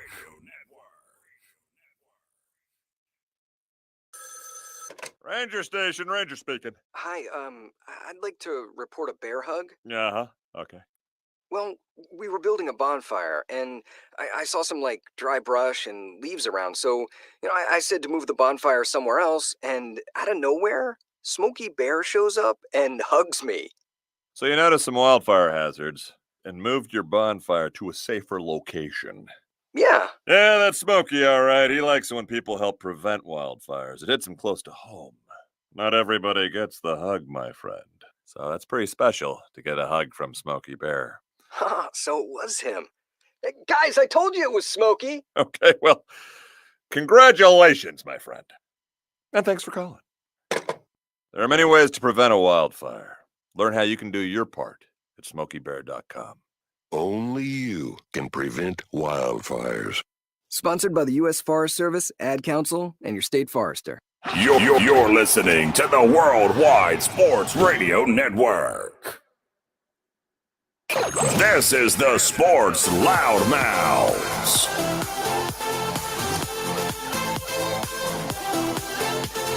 We are back, ladies and gentlemen. As you know, you're listening to the Sports Loudmouths. Check out our website by going to www.worldwidesportsradio.com. Check out all our shows throughout the week. including our show, the Sports Lab House, which airs every single Wednesday at 7 p.m. and Thursdays at 9 p.m. By the way, we're moving our show on Wednesdays during the summer at 9 p.m. So it will be 9 p.m. on Wednesdays and 9 p.m. on Thursdays throughout the summer, all the way till September. And then we will flip it around again as Wednesdays will be back at 7, and then Thursdays will be on at 9. So Let's Parlay will probably be early in the show, so these guys can actually come on and go back and forth. As Wes is back. Mr. Wes, what's going on, man? Hey, it's good to be back. You look good, man. You look balder than ever. I'm just kidding, man. Yeah, it was a clean shave. You know, the only places I could grow hair these days are the places people pay a lot of money to have it removed from. Oh yeah, are you talking about your ass? I mean, among other places. Well, I know people that actually have used their ass hair for the top of their head, so it's happened before. I'm sure there's a market for that. You know, what's a New York boy's butt cheek hair going for in the Middle East these days? Oh, there. Well, I'm not going to use my ass hair, so I'm just Speedy. Speedy? Speedy's got a lot of hair. I'm not all using over. any hair like Listen, that, Wes. listen. I'm not getting any ideas. I'm going to let you know something, Wes. For all you people out there that know, Speedy does not shave anywhere. He's never shaved anywhere on his body, so he is an Amazon rainforest. Okay. All right. If I didn't shave anywhere on my body, I would look like Bigfoot. So you shave your body? If I didn't shave anything, I would. You shave your legs? No. Shave your chest? No. You shave your? I barely have any chest hair. So. Your underarms? No. How about your undercarriage? I don't know. You don't. And I would still look like a Bigfoot if that was the case. So are we taking or laying the points on PD's shaving? I'm taking it. Plus 6.5? I would go even higher than that. I was gonna say that's a little. That might be not harsh enough of a spread. You have to go double digits on that one, Wes. What are we even doing here? Derek, what's up, man? Not too much, guys. How's it going? You look good, man. You look happy. How's Boston over there? Not too bad. Pretty humid, but pretty good. A lot of rain. God. Oh my God.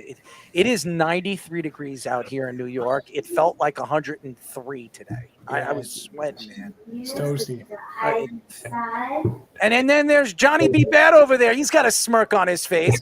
How's it over there in Reno, boy? Well, because I'm in Texas and we envy 93 feeling like 103. We envy that. Oh. We got 100 feeling like 115. It's miserable. We don't like to leave our houses. It's not fun, but we'll be like that through September. So it's stop wearing those long T-shirts, okay? That's what it is, man. You got me sweating by looking at you in those things. I got a short sleeve today. Yeah, they're long, man. that's a long sleeve, short sleeve, T-shirt. It's one of those athletic dry fits, though. So it doesn't. It's supposed to cool you down a little bit. Look, I'm wearing a white T-shirt. I'm sweating the guys. I'm going to tell you right now, by the end of this show, I have the air conditioning blasting in here. I am sweating. And we're in a studio. We got computers all over. We have TVs on all over this place. It is sweating in here, and I have it blasting. So that's how hot it is here in New York. But anyways, why don't we get into it? Let's parlay as we do this every single week. Parlay, ole, ole, ole.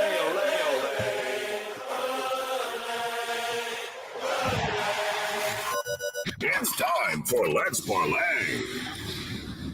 And guys, as you know, Wes, Mr. Johnny B, and Brian, I almost called him Brian, Derek Mountain is on as always, but these guys are the best, and they really are. And Speedy, what are their records right now? You have it set up? I'll look it up. John, I know you were 2-2 the last time you were on the show, and I know you weren't here last week, but what was I last week? You were 4-0, Errol, and Chaz was 2-0 last week. I'll pull up the overall records. I'll intersect when you guys do your picks. Well, there's 3 of you guys, so I don't have to make my picks this week. I just got to hear your picks. I only do it because if we have less than 2 guys, I add my picks, and the last 2 weeks I've been pretty good, so I'm starting to rack it up, Wes. So you're going to be. By the way, Wes, did you send me the Venmo? Send me your Venmo. Wes, you're muted right now. There he is. You're supposed to be sending me a Venmo. Yes, that's what I'm saying. You didn't send me the Venmo. I thought I did. I'll send it again. I'll never say no to money. Bring it. All right. So Am I what's getting wrong with you here, Bitcoins man? What are we losing track over here, man? Send me your Venmo, man. All right, Anyways. Jonathan. Overall, I'm you are doing it right now. 21-12-1. Errol, you're now 16-12. Oh, how wonderful! John's starting to rack up the wins here, so I got to catch up. I'm actually making my picks tonight because I got to catch up to this guy. I gotta All right, catch so up to you this guys guy. are going to somehow pick a baseball game the opposite ways because John can only agree with Derek. All right, so we'll go Wes, Derek, John, then me. Okay, ready? Here we go. Hit it, Wes. I'm giving you plays. Mm-hmm. All Give right, us well, one play. Give us your first play. You know, it's not the most popular because I know everybody's into baseball right now, but I'm sticking with what I know. And right now, the CFL, the first 3 weeks, I went 3-1, and last week we went 2-1. So I'm over 70% for the CFL season. I've always said that's my best sport. Of course, I'm saying that now, and it's like when the announcer says, this kicker's perfect, and then he shanks one. But the first play, I'm going to go CFL, and I'm going to go on the Saturday night game. It's Ottawa going to Hamilton. I'm going to take 2.5 points on Ottawa. I like what they showed last week. They're possibly going to start their third different quarterback on this young season, but Hamilton can't score points. That's not a very intimidating home field, and I like taking the points. I think Ottawa could win outright, but I do like the plus 2.5. All right, Derek, what's your first play? All right, I am going to go to baseball. I'm going to go with Corey Seager over 1.5 bases tomorrow. If it wasn't for Ohtani, I think he would be getting talk as the best hitter in baseball this year. He missed about a month early in the year. In only 54 games, he has 54 RBIs. He is in the top 1% tile of expected batting average, expected slug, average exit velocity. I'm not sure a guy has benefited from no shift and a pitch clock more than Corey Seager.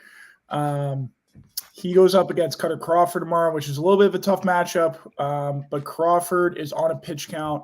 The Red Sox limited to around 65, 70 pitches every time he comes out.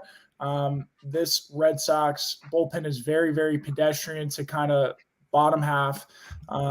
Today, Corey Seager was around minus 115, minus 110, over 1.5 bases against Brian Bayo, a much better starter. So I think you could get this hopefully around even money, maybe minus 105. Even if it's up to minus 110, I'm willing to drink a little bit of juice here. Corey Seager has proven to be one of the more well-rounded hitters in baseball. I will take this all day long. John, what do you got? Oh, what's up, guys? I'm going to stick to baseball for my first play. It's actually a game that starts in about 30 minutes, actually like 20 minutes. I'm going to take the Diamondbacks on their team total over 4.5. Doing pretty well in baseball right now. We were at one point down a bunch. We're now plus money, and so we're going to keep it rolling. I look at Tommy Henry on the hill for the Diamondbacks, and some pitchers get all the run support in the world. Some don't. Jacob deGrom doesn't get run support. Tommy Henry's a guy that does. He's 13 games he's appeared in, 12 starts. 11 of those games, the Diamondbacks have scored at least five runs by themselves, and they've done so in the last 6 games. They've also scored at least 6 in the last 3 at home when he's the pitcher. So I like that matchup a lot. Kodai Senga is a guy that's got 2 different seasons. Really good at home, struggles on the road.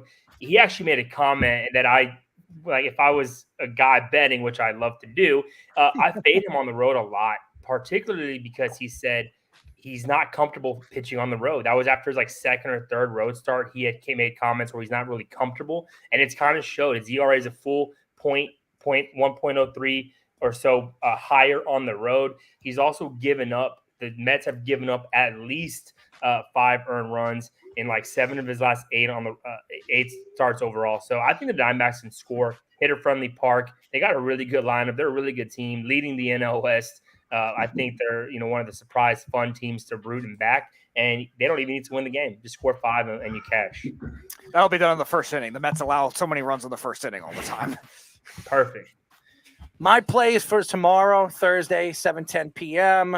The Texas Rangers, Nathan Eovaldi versus Cutter Crawford for the Boston Red Sox. I have Texas. Obviously, it's over under right now, 10.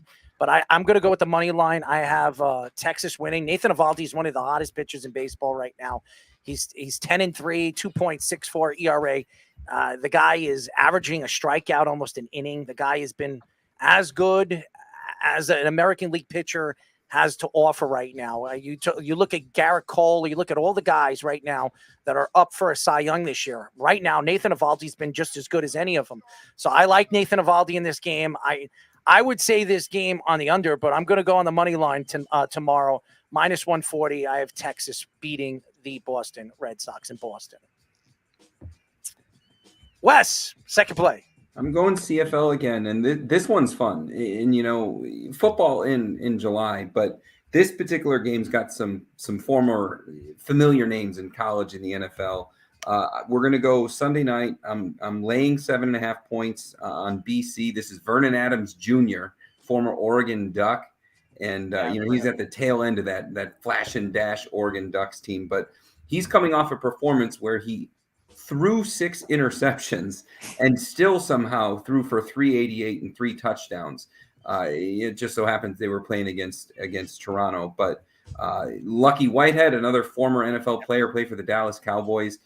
His health is unknown going into this game. This BC team is yet to have a fully healthy wide receiving core going into any game. They've won by 20 plus twice. They won by 10. They're coming off a loss, and they're playing against Montreal. Austin Mack, up and coming wide receiver, former Ohio State Buckeye, playing really well for Montreal. But Ex-Giant too. Yeah, he didn't work out so well in the NFL. Now he gets to make $60K a year, catching passes in the CFL. But I'm going to lay the 7.5. BC coming off a loss. They are not going to throw 6 interceptions again. And I wonder, if he only threw 3 interceptions, how many points would they have actually scored? Hanging 24 points, 388 and 3 touchdowns with 6 interceptions. So they just cut that thing in half. They're going to score more than Montreal's average this season. So 7.5 is a lot to lay in the NFL. In the CFL, you could be ahead by 7 and score a point just by kicking the ball off. So this one, again, some NFL tie-ins, and it's fun to watch. Football in July. Wes, are you saying that Vernon Adams is going to be the new Jay Cutler of the CFL? So Vernon Adams Jr. is replacing Nathan Rourke, and Nathan Rourke was a 4-year starter at Ohio. Last year, he was the most outstanding Canadian in the CFL. Now he's third string in the Jacksonville Jaguars. It's a smart business decision, but Vernon Adams stepped into a situation where he's loaded at wide receiver. Going into last week, number 1 offense, number 1 defense. I don't think these are Jay Cutler numbers. I mean, he went up against Toronto, who is the number 1 intercepting team in the CFL from a year ago. So this is not going to be a Jay Cutler, and BC has got a sound roster around it. The Bears ruined Jay Cutler's career. Jay Cutler they just ruined him. How many different coaches, how many different bad defenses once they signed Jay? Brandon Marshall, a head case. I could go on and on forever about that. Jay Cutler got ruined by the Bears. I hope they don't do it with Justin, because I really, it's going to upset me. Don't worry, at least you got your Chiefs now, Wes. Yeah, but you know what? The Bears go to Arrowhead this season, and I may not go to that game because my loyalties will lie with a Devin Hester jersey and not a Mahomes jersey that day. I mean, I'm born and raised in Chicago, so. Derek, I believe you're next. I am going to go to baseball, similar line of thinking as Johnny. I'm going to go Diamondbacks, Mets, first 5 innings over 5.5 runs tomorrow. So this pitching matchup is Carlos Carrasco versus Ryan Nelson.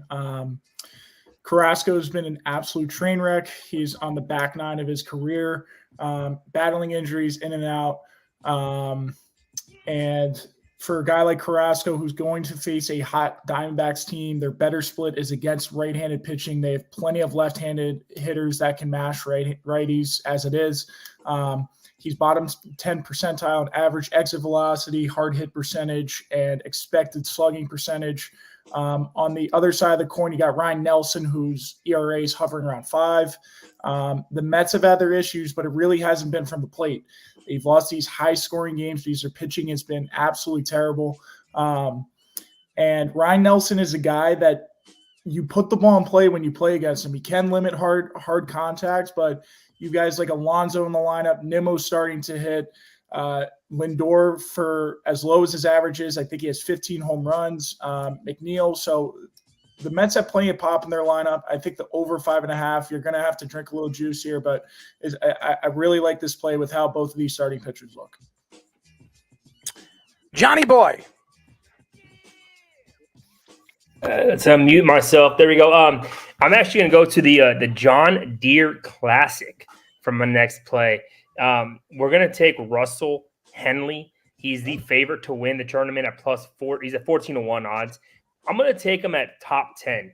I think he'll finish in the top 10. He's arguably one of the best strikers on the tour, and he's also the best, one of the best golfers over the last 36 rounds of golf.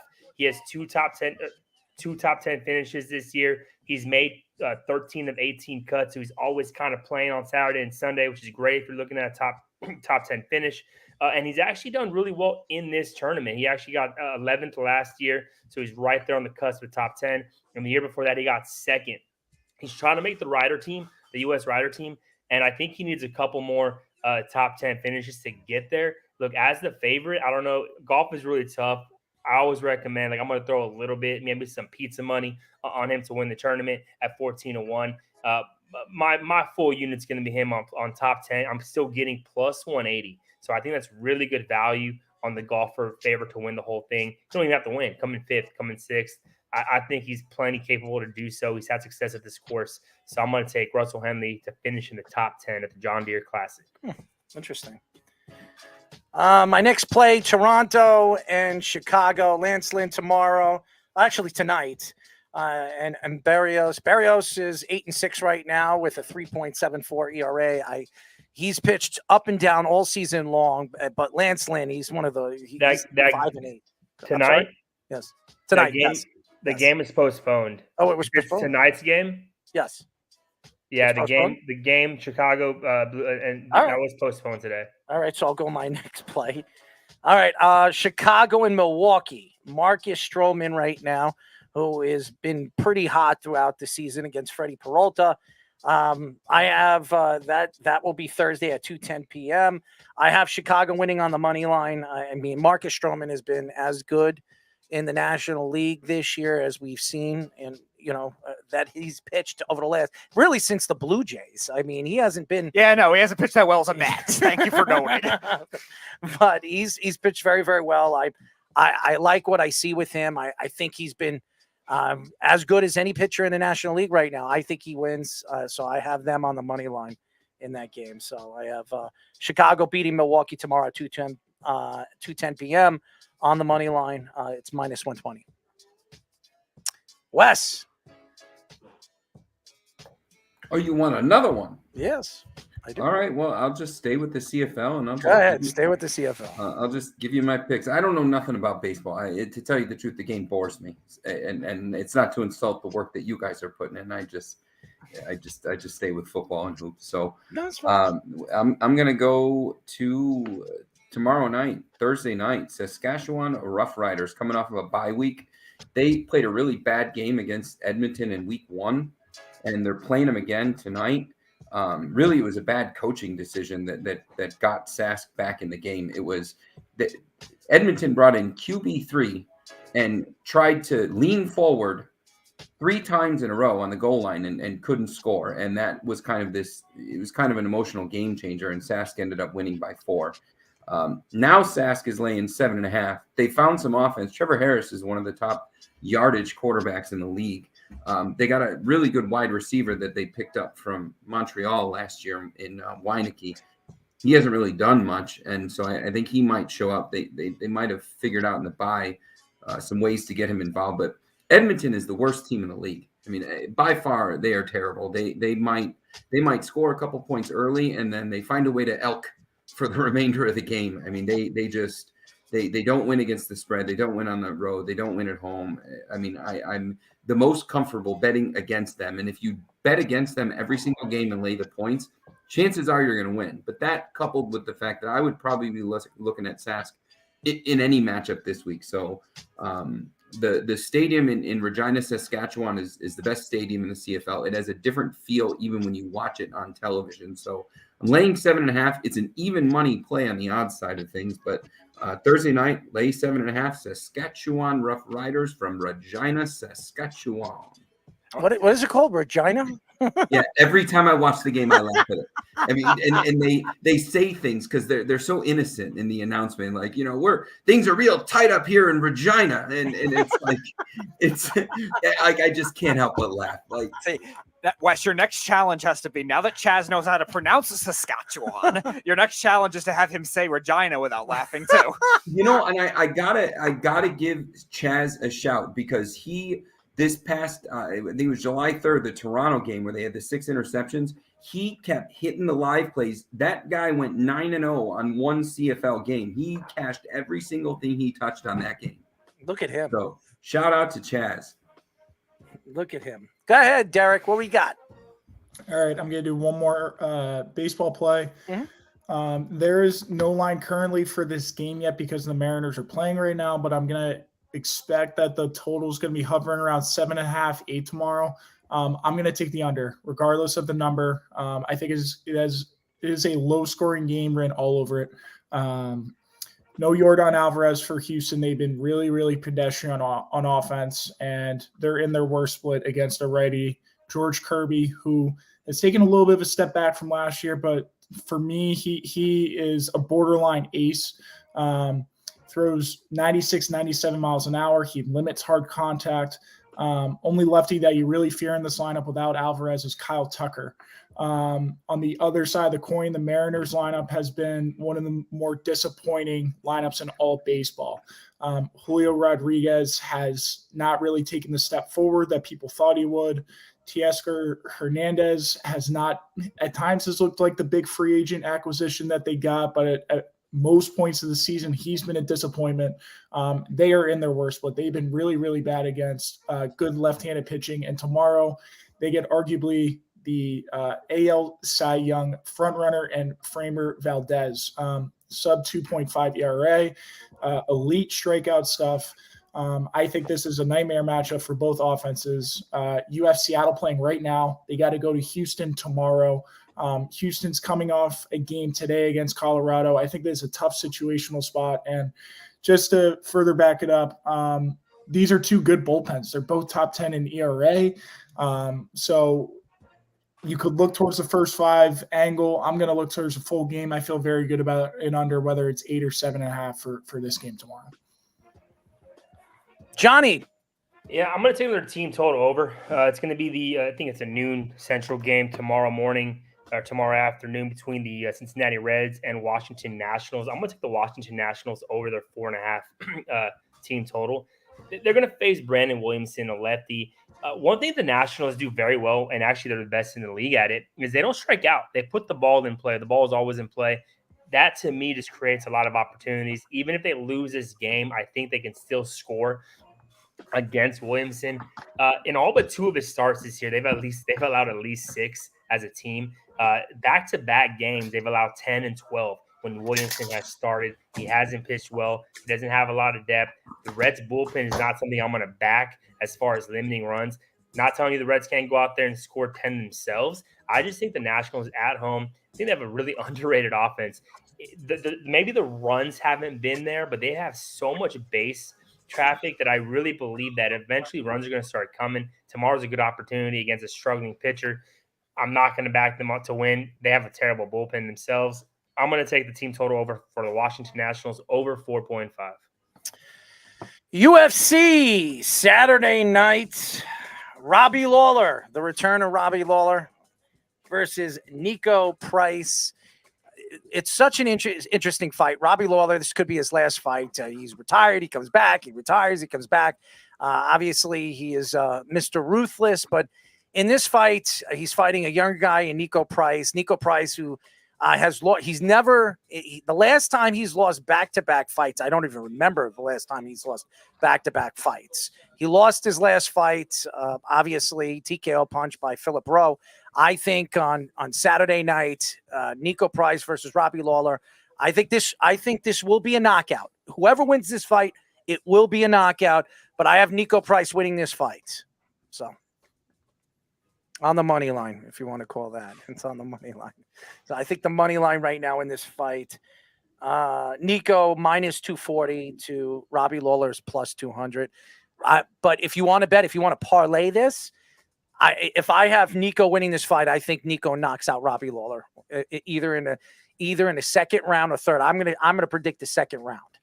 So, and this will be the last fight Robbie Lawler fights in the UFC. He will retire fully now. So, I'm actually surprised they didn't give him the last slot on the pay-per-view billing, because he is a legend of the game. He's the last on the undercard.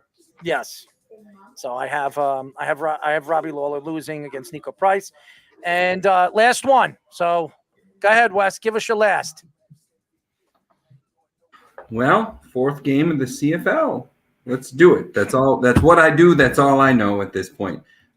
This one is my least confidence game out of the CFL, so that's probably not the best way to start something off. But I'm looking at Calgary against Winnipeg. Calgary. This is where I really question it. Calgary is pretty good on the road. They're better on the road than they are at home, at least, over the course of like the last dozen games. Winnipeg at home in the second half is flawless. This is an odd Winnipeg team. They hung 40 points for the first 2 weeks. They allowed some points. Then they came out last week and they won 17-3, and they've been pretty lights out on defense. They have two of the best players in the CFL that are not actively on the roster. Kenny Lawler played for the worst team in the CFL last year and hung 1,100 yards. He's in my opinion, the best wide receiver in the league. He's under a suspension, and he was supposed to be eligible to return in last week's game. One of the challenges with the CFL is I don't get local newspapers, and CFL.ca and some of the sites that we have access to from here in the States is not. We don't get the most current information, but and Jackson Jeffcoat is one of the best defensive players in the CFL, and his injury status is also unclear. But they've been playing that way without the both of them for the last couple of weeks. So Calgary is completely injured. I mean, their whole wide receiving core is injured. Their quarterback is a mid-grade, Daniel Jones type, never gonna really be an MVP type quarterback. And that's what Calgary is. So they're going on the road to Winnipeg. Winnipeg's a difficult stadium to play in. Winnipeg and Sask are pretty much the premier stadium. So I'm laying 8 points on Winnipeg. That's a lot of points. In an NFL game, I would never do it. Very rarely would I lay those points in an NFL game. But in the CFL, it's a touchdown. And then on the kickoff, you can actually score a point just by kicking it out of the end zone. So we're going to lay 8. We're taking the Winnipeg Blue Bombers, and it's only minus 105. So it's pretty good value, too. Derek. All right. For my last pick, I'm going to go the John Deere as well. Johnny touched on it. I am going to go with Eric Cole to finish in the top 40 at minus 125 in Barstool. So we don't need much here. He needs to make the cut. He needs to beat about 20 other golfers, and we're in the money. This is a really weak field. I mean, Johnny touched on it, but Russell Henley is the favorite. Guys like Denny McCarthy near the top, no disrespect to those guys because they've both had really, really good seasons, but no Scotty Scheffler's in this field, no John Rahms, right? Not even the tier 2 guys like Matt Fitzpatrick, Justin Thomas, Spieth, those guys, right? They're getting ready for the British Open. So the door's wide open for a guy like Eric Cole. He's ranked 40th in the FedEx Cup standings. He's had 3 top 10 finishes this year. Including a top 40 finish at the PGA Championship, 15th in the PGA Championship. A top 40 finish in the U.S. Open. He is really consistent, kind of like a Henley. He has a nice approach game, and he makes up a lot of putts on the green. He is 4th on the PGA Tour in putts gained in the last 24 rounds. He has gained 20 strokes on the putting green. So This is a course at the John Deere Classic. It's wide fairways, and it turns into a little bit of a putt fest with how easy sometimes the approach shots can be. On average, these par fours are about 100 to 150 yard approach shots on the PGA Tour. That's very, very short. A guy like Eric Cole can make up plenty of shots on the green the way he has been putting this season, and we only need him to place in the top 40 here. On pretty much any other sports book, he's going to be around minus 160, minus 165 to finish in the top 40. So a little bit of a misprice on Barstool's part for what I think. I think he should take full advantage of this price. So I absolutely love this bet. Eric Cole to finish in the top 40 this weekend. Johnny. You're muted, John.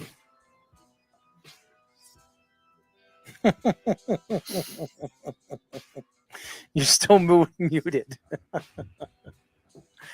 I think we lost him over here. He's trying to talk. Whatever he's saying, I know it's going to make money. I keep muting myself because I have the baby in the background. I got you. So I forget to unmute myself. We're going to stick with baseball. We are going to I'm going to take the Orioles. I'm going to do it. I'm going to take them tomorrow with Bradish versus Severino. I actually hate betting my team because I feel like every time I do, they lose. I actually had to go back. I did go back, and I want to see when I do bet on the Orioles what my record is, and when I bet against them. 0-3 betting against them this season. So I don't know if I'm just not reading the game right. I'm 4-3 betting for them. So I'm going to stick to that. I think I'm doing a little better when I bet on him. I like him. First off, Severino's been terrible. He's one of your worst pitchers right now, struggling and he's in rotation. You guys are plethora with injuries right now. Judge is still not going to be back. I expect there's no way you're going to get him back before the All-Star break at minimum. You're struggling on offense. You scored. You had kind of an outburst yesterday with scoring 9, I believe. Other than that, Bradish has been the most consistent pitcher in Baltimore. The only problem I have with Baltimore is if he can't go 5, if he can't go 6, our middle relief pitchers are just been terrible. But I'm going to bet on Bradish being able to go 6. They have now. This is the Orioles you're going to get used to seeing here the next couple years. They just called up Kowser. They called up Gunnar. They have Gunnar Henderson, Adley Rutschman. They called up Jordan Westberg. This is going to be the Orioles now. This is all the talk of the last couple years of this great farm system that we have. Now they're coming up, and this is going to be the team that we have. Time to put up or shut up. This is a big series. If they can hold off tonight, they're up 4-3. If they can hold off tonight, split with the Yankees, get a good series, maybe win 2 games to 1 against the Twins, and go into the All-Star break on a high because they are sputtering right now. So I actually think tomorrow is a big opportunity for them. I like them at the price. I got plus 110. I think it's a little different now if I can get to it. Tomorrow looks like they are minus 125. It's just mostly because of fading Severino. And you guys have a little bit of bullpen trouble with Jimmy Cordero getting suspended for the year. So maybe a little weak in the bullpen department as far as who is available. I think the Orioles can win tomorrow. Yeah, my final pick is the main event.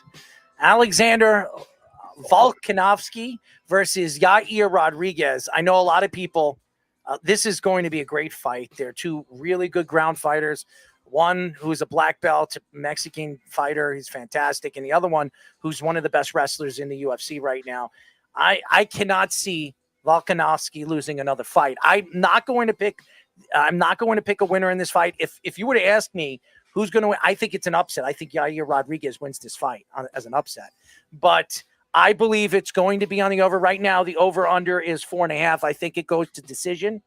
And I think Alexander Volkanovski will win, but I think people are going to argue that Yair Rodriguez it beats him in points.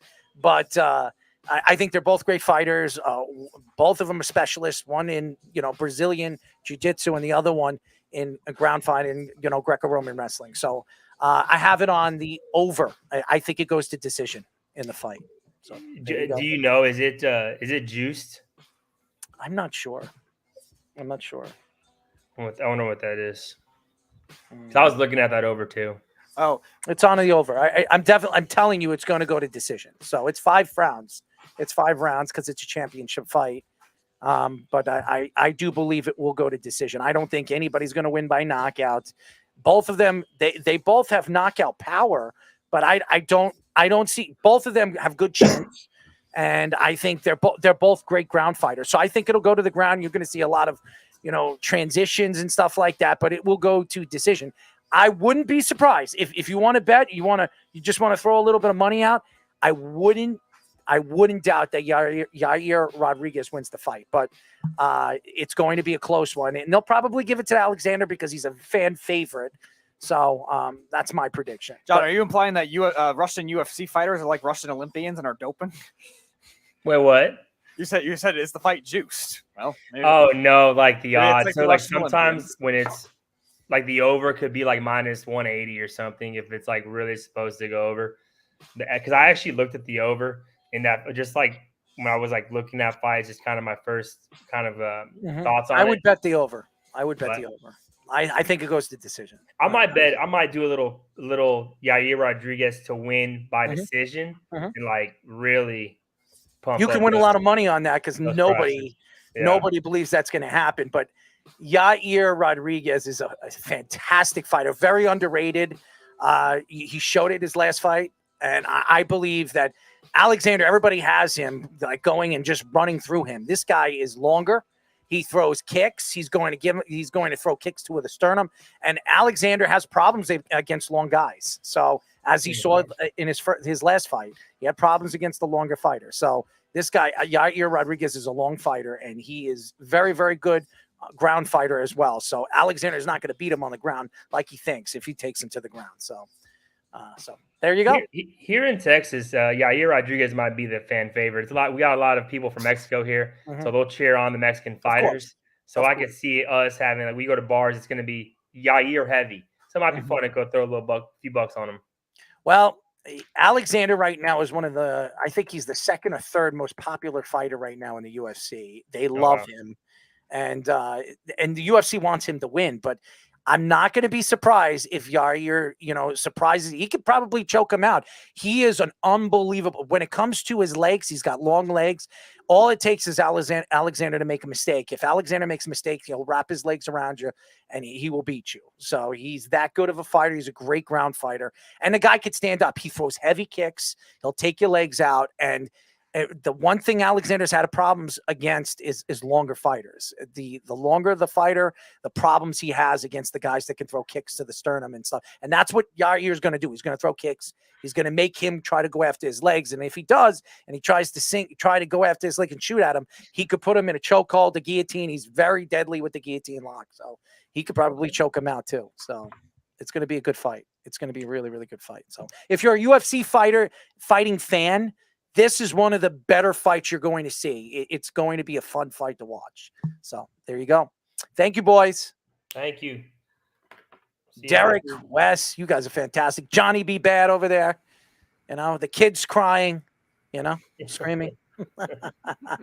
Wes with the CFL and Derek, a.k.a. the Mountaineer. What does Jeff call him?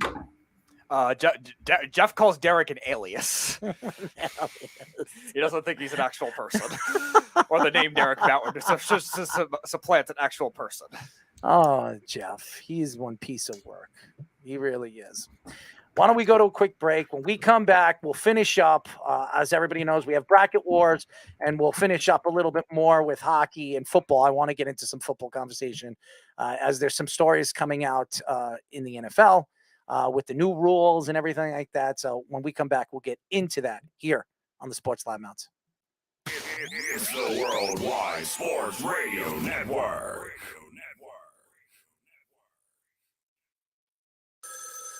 Ranger Station, Ranger speaking. Hi, I'd like to report a bear hug.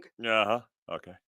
Well, we were building a bonfire, and I saw some, dry brush and leaves around, so, I said to move the bonfire somewhere else, and out of nowhere, Smokey Bear shows up and hugs me. So you noticed some wildfire hazards and moved your bonfire to a safer location. Yeah. Yeah, that's Smokey, all right. He likes it when people help prevent wildfires. It hits him close to home. Not everybody gets the hug, my friend. So that's pretty special to get a hug from Smokey Bear. So it was him. Hey, guys, I told you it was Smokey. Okay, well, congratulations, my friend. And thanks for calling. There are many ways to prevent a wildfire. Learn how you can do your part at SmokeyBear.com. Only you can prevent wildfires. Sponsored by the U.S. Forest Service, Ad Council, and your state forester. You're listening to the Worldwide Sports Radio Network. This is the Sports Loudmouths. We are back, ladies and gentlemen. As you know, this is the Sports Loudmouths. I'm your host, Errol Marks, my co-host, Speedy Petey. Remember, you can go to our website at www.worldwidesportsradio.com. Check out all our shows throughout the week, including Sports Loudmouths, which airs every single Wednesdays at 7 p.m. and Thursdays at 9 p.m. We will transition that during the summer to 9 p.m. on both days. So all the fans out there, I know you're looking forward to us coming on early at 7 p.m. During the Wednesday shows. We did that because some of the kids go back to school during the school year, and some of them don't get a chance to listen to the 9 p.m. show. But it is summertime, so all the kids that want to tune into the show, you could still tune in, but you'll have to tune in at 9 p.m. now for the rest of the summer. It's better, and we do a lot of things off air during the weeks. So I want to let everybody know that our show Wednesday will be transitioning into 9 p.m. Wednesdays and Thursdays. So for all the fans out there, I know you're looking forward to the 7 p.m. show. It will be 9 p.m. on Wednesdays moving forward. There are new rules in the NFL, Speedy. Did you hear about them? I did not. All right. So the NFL Competition Committee for 2023, we're negotiating and working on new rules. Instant replay reversals now.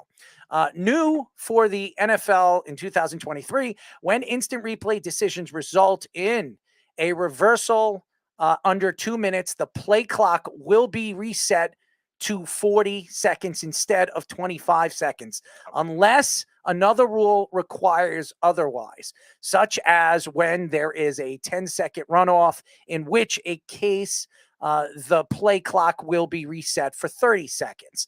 Additionally, inside 2 minutes, reversing from a ruling with a stop clock to one with a running clock requires either a 10-second runoff or charge team timeout. Right. So that's the instant replay reversal. Failed fourth down conversions. All failed first down conversions will now be automatically booth reviewed. Similar to other turnover situations, head coaches are prohibited from challenging or failed fourth down conversions or conversions. However, successful fourth down conversions still require a coach to challenge unless they occur inside the 2-minute warning on during overtime. Points of clarifications. Okay, so the using the helmet we know about, they made it even more worse if you use your helmet. There are situations where you could be thrown out of a game. Tripping is a new one, and it will be starting in 2023. This is the one that I'm interested in how they're going to run and how it's going to screw a lot of teams during the regular season, because what do you declare a tripping penalty? Right. You know what I mean? How do you declare it's a tripping penalty? Okay, so starting in 2023, tripping is now a personal foul, 15-yard penalty, and is subjected to additional discipline, whether it is called or not called on the field by officials. What is tripping? The use of a leg or a foot to obstruct any opponent, including a runner. So this is the rule that a lot of people are complaining about. And I'm going to be one that's going to complain about it. Let's say you tackle somebody and he doesn't go down, all right? And you're laying down and he trips on your foot, okay? He's running and your foot is down and he trips on your foot. Is that tripping? Is that using your leg or your foot to get in the way of something where it's a 15-yard penalty? And this is a problem. This has been a problem with the NFL. They add these new rules, and I understand what they're trying to do. They're trying to protect the players. They're trying to set an understanding of way these rules are going to move forward in the league, and it's affected the league and in the speed of the game, especially with some of these defensive rules which affected the Jet games a couple of times this year. I didn't understand some of these rules. And I understand what they're doing. I understand what the NFL is trying to do. They're trying to set the pace of the game where the game will stay at a pace where fans will see more offense. The problem here is when you look at the tripping and all these different penalties that they've been calling, it has affected the game. It has affected the speed of the game. As much as they think that it's not, it has affected the game speed. Well, yeah, the tripping one I think is something that's going to be a gray area in the beginning, because unless it's a completely egregious thing, it might be one of those things like in hockey where you have a distinct kicking motion or a distinctly your stick is above the crossbar type thing. There's going to be some level of gray areas for like how forceful it looks. I think what you're describing, that kind of thing probably wouldn't be called it, because it's probably the equivalent of a shoestring tackle in that case. And I don't think that kind of thing should be called, but I think they're trying to stop more of those other cheap shots and maybe some of those other low leg tackles that we've seen offensive linemen not be able to chop block anymore and stuff like that. I think it's one of those other things too that's trying to prevent those lower body injuries the same way. It is very interesting, and that's what a lot of the players are going to have to get the rules from each referee before the game, because if you don't know, and this happened a lot in the NFL last year. It really did. The tripping calls and stuff like that, and they didn't really call them because they didn't know how to really concur what a tripping call is. Now they're coming out with these tripping calls with if you use your leg or your foot to obstruct any opponent, but define that. How does that define a play when a running back gets tripped? You know what I'm saying?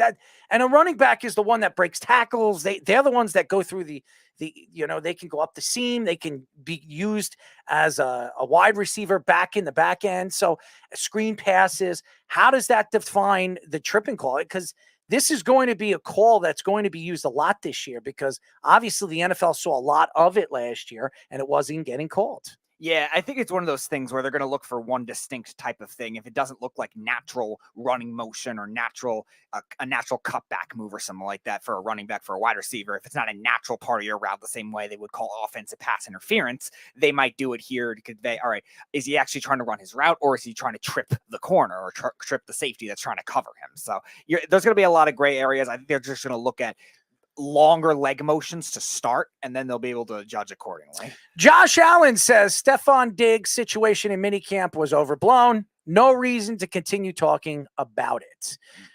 Josh Allen came out and said the other day on it's called the Bussin' with the Boys podcast.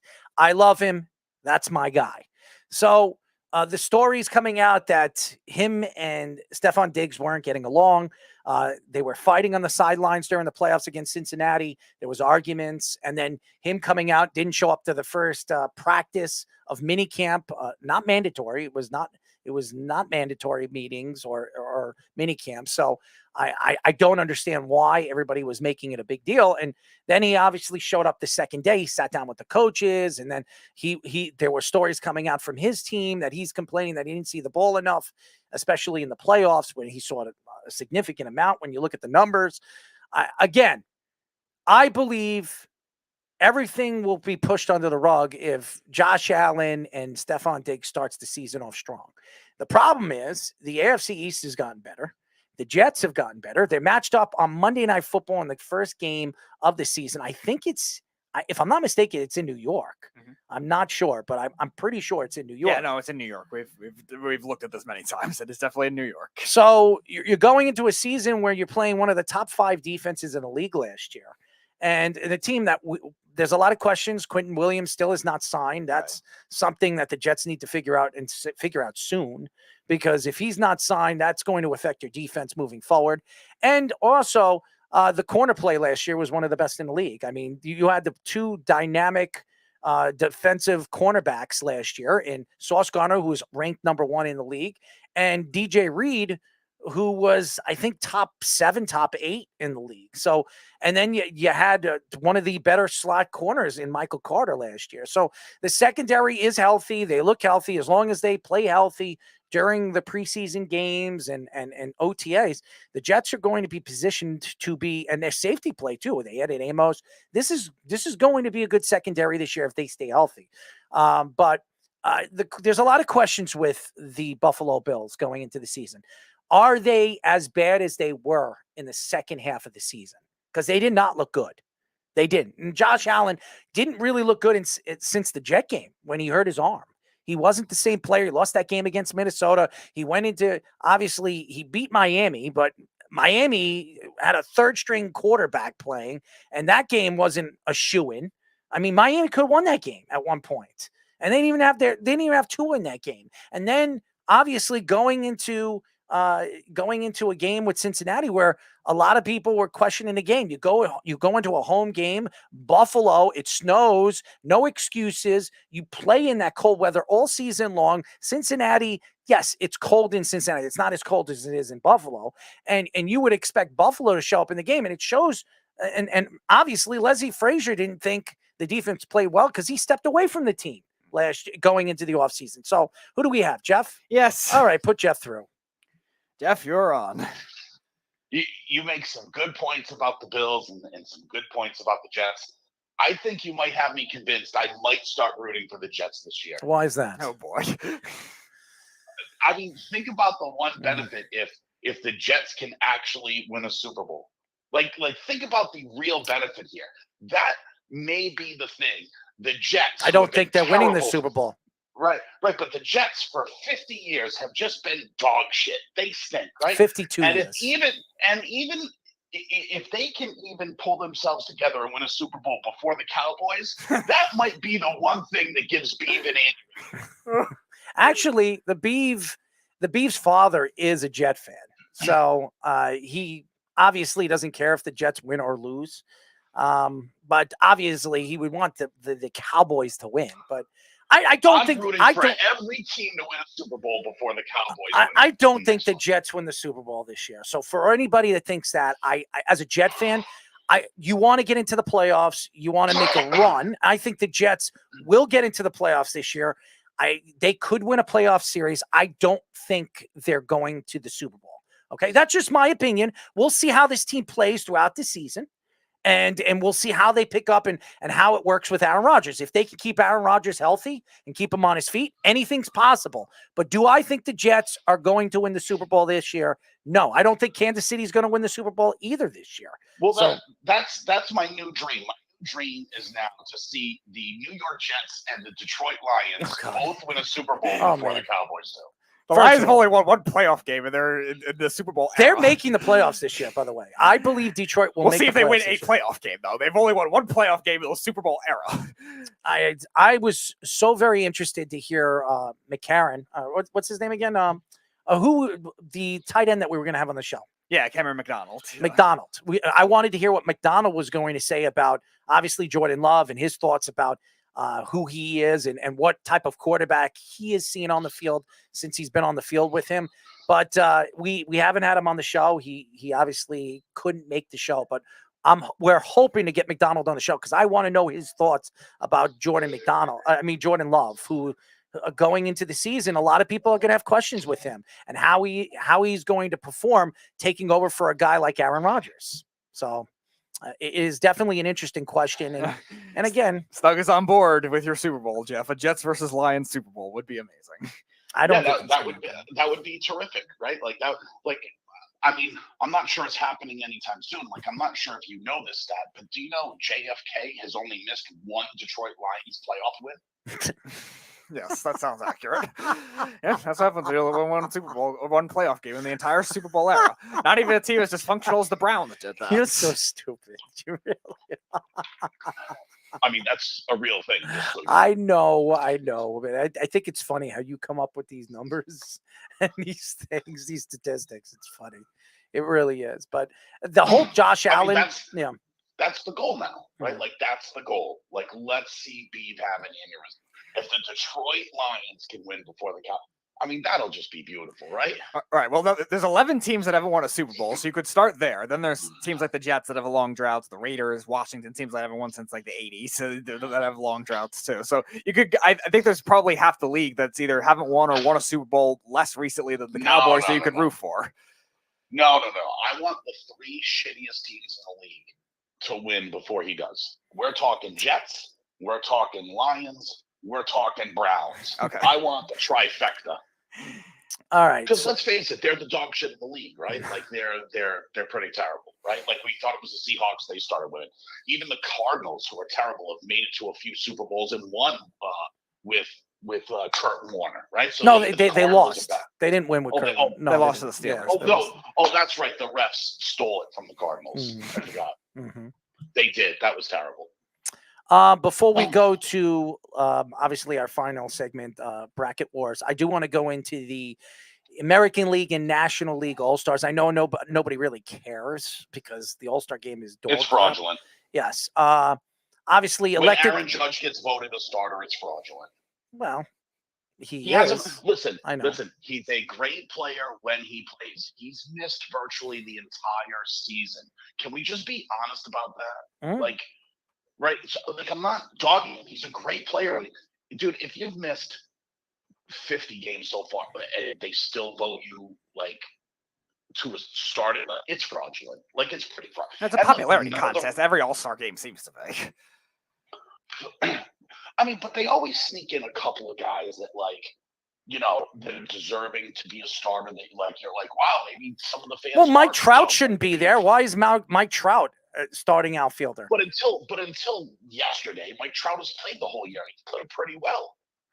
Yeah, I mean, I explain. So you're trying to bring that up as like the knock. No, but Trout here's the thing. Here's the thing. You say he's been playing well. He had 18 home runs, 44 RBIs, and batting .263. Before Aaron Judge got hurt, he had 19 home runs, 42 RBIs, and he was batting close to 300. And he had a lot less at bats. So Aaron Judge was probably the hottest player in baseball before he got hurt. He was he not? Am I wrong? Right. Hold on. I'll give it to you. Hold on. Stock says I voted for the San Diego Chicken this year. Aaron Judge had 1940 and batting .291, and he had 175 at bats to Mike Trout's 307. I mean, Aaron Judge has had a better season. So tonight in AAA or AA for the Yankees, they activated the hitting coach. Is his name Andy Wells? Who's the batting coach, right? He hit a grand slam tonight. Did you know he has more home runs than Aaron Judge in the last 40 days?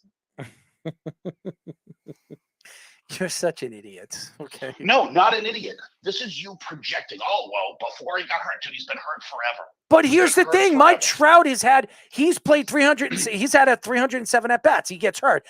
Mike Trout doesn't have better numbers than Aaron Judge, and he has 150 less at bats.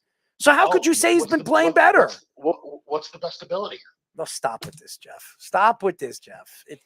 That's wrong. And if you to say Mike Trout should be a starter, if you're going to tell me Mike Trout deserves to be a starter and Aaron Judge doesn't, it's ridiculous. That's a ridiculous statement. Then I don't understand how Trevor Story wasn't voted in because I projected him to have 50 home runs by now. So that should be good enough, right? He hasn't played. Right? You're so stupid. You're so dumb. He's not going to play. No, it's not stupid because that's what you're doing. Aaron Judge hasn't played. Give it up, dude. I don't care. Mike Trout hurt again, always. Listen, I don't care. That's what I'm saying. I don't care. You're the one that brought up Aaron Judge. I'm bringing up Mike Trout. How is Mike Trout? No. I'm saying how fraudulent this is. Like it's the All-Star game. He's a popular player. Who cares? Nobody cares about the All-Star game. It's fraudulent. And you want to know what? Mike Trout's fraudulent. It's that kind of attitude why the All-Star game can't be great again. I want over catchers. Hold on. When was the last time the All-Star game was great? Please tell me. Tell me. There's been a bunch of them. Honestly, give me a year that the All-Star game in the last 10 years that was great. Wow. It might. Well, I have a personal favorite. It's not so much the All-Star game, but I'm not sure if it was in the last 10 years. I don't think it was, so I won't give it to you. I'm going to tell you this. I have not, and I've watched a lot of All-Star. I watched the first couple of innings because that's the best time to watch it. Honestly, in the last 10 years, I can't remember the last good All-Star game. They're all ridiculous. They're like lobbing the balls over, and some of them can't even hit the ball when they lob the ball. Well, who was pitching last year in the 5th inning? He was playing games. He was throwing like 80, 81 miles per hour. When he was throwing, he throws 95. And he was lobbing it in, and nobody could hit the ball. So come on, it's ridiculous. Pitch. It was horrible, man. The All-Star game in baseball is ridiculous. The only I think All-Star game that's fun to watch is the NHL. Honestly, right? Because they have that contest where they skate 70 miles an hour in a circle. All right, here we go. Now, here we go. Right? There Isn't we that go. what it is? Here we Fastest go. Skater skates at 70 miles per hour. Are you done?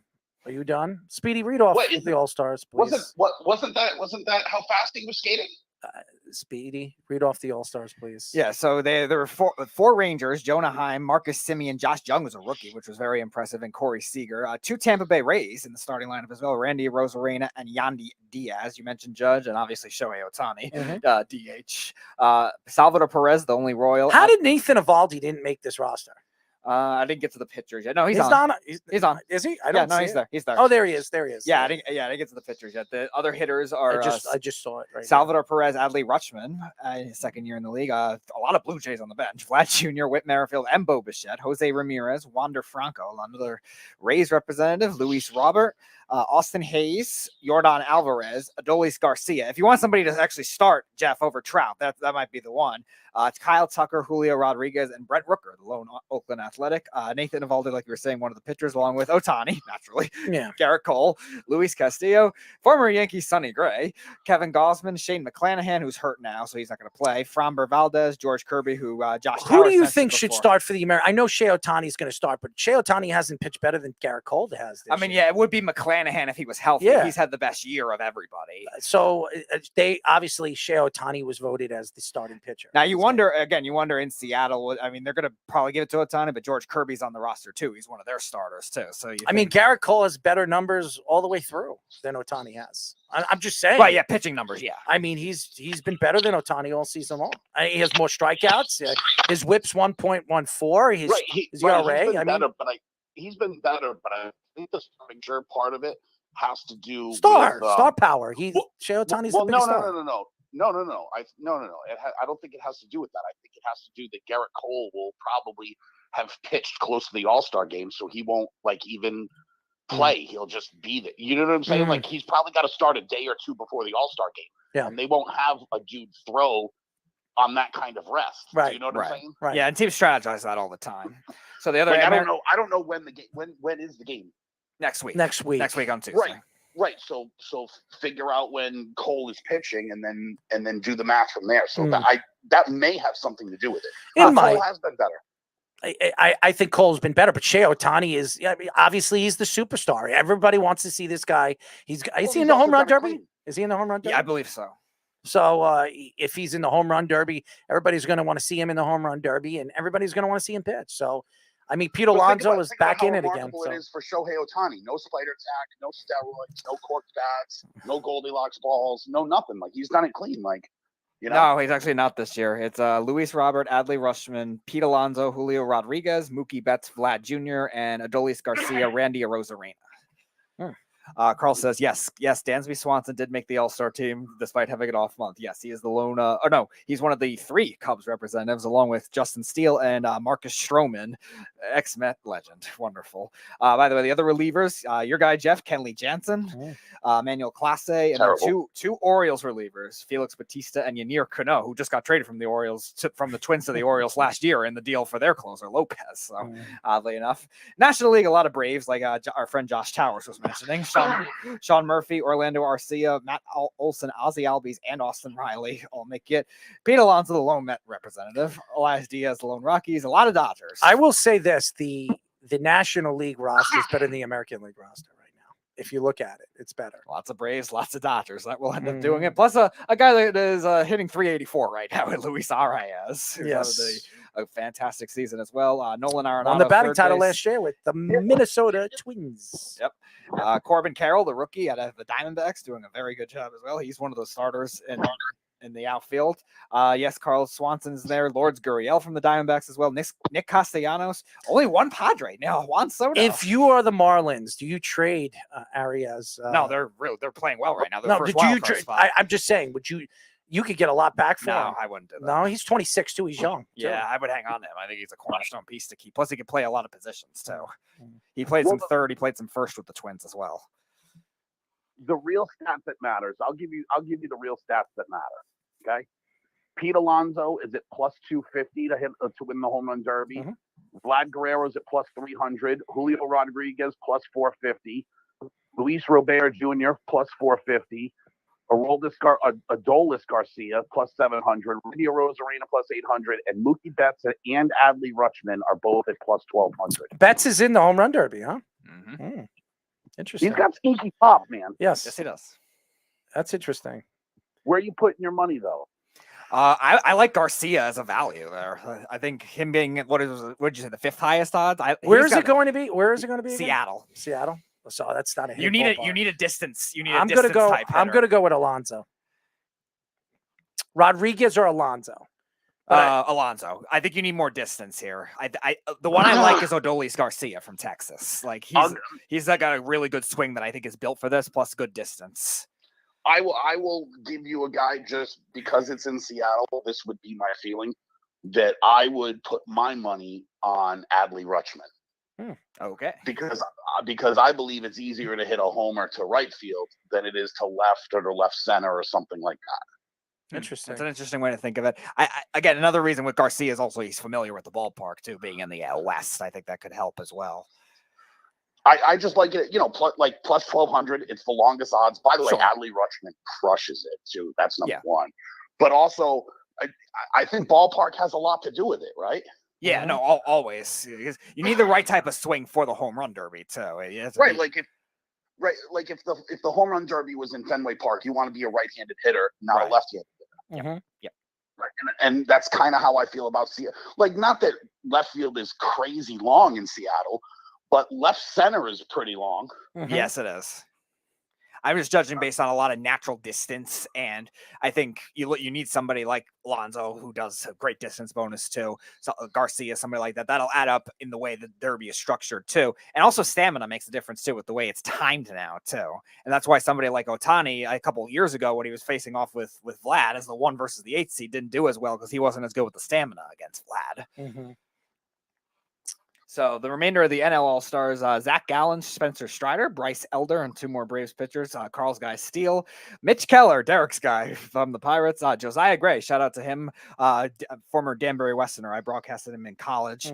Clayton Kershaw makes another one, but he's hurt. And Marcus Stroman rounds that out. And Edwin Diaz's brother, Alexi, makes it from the Reds. Marcus Stroh.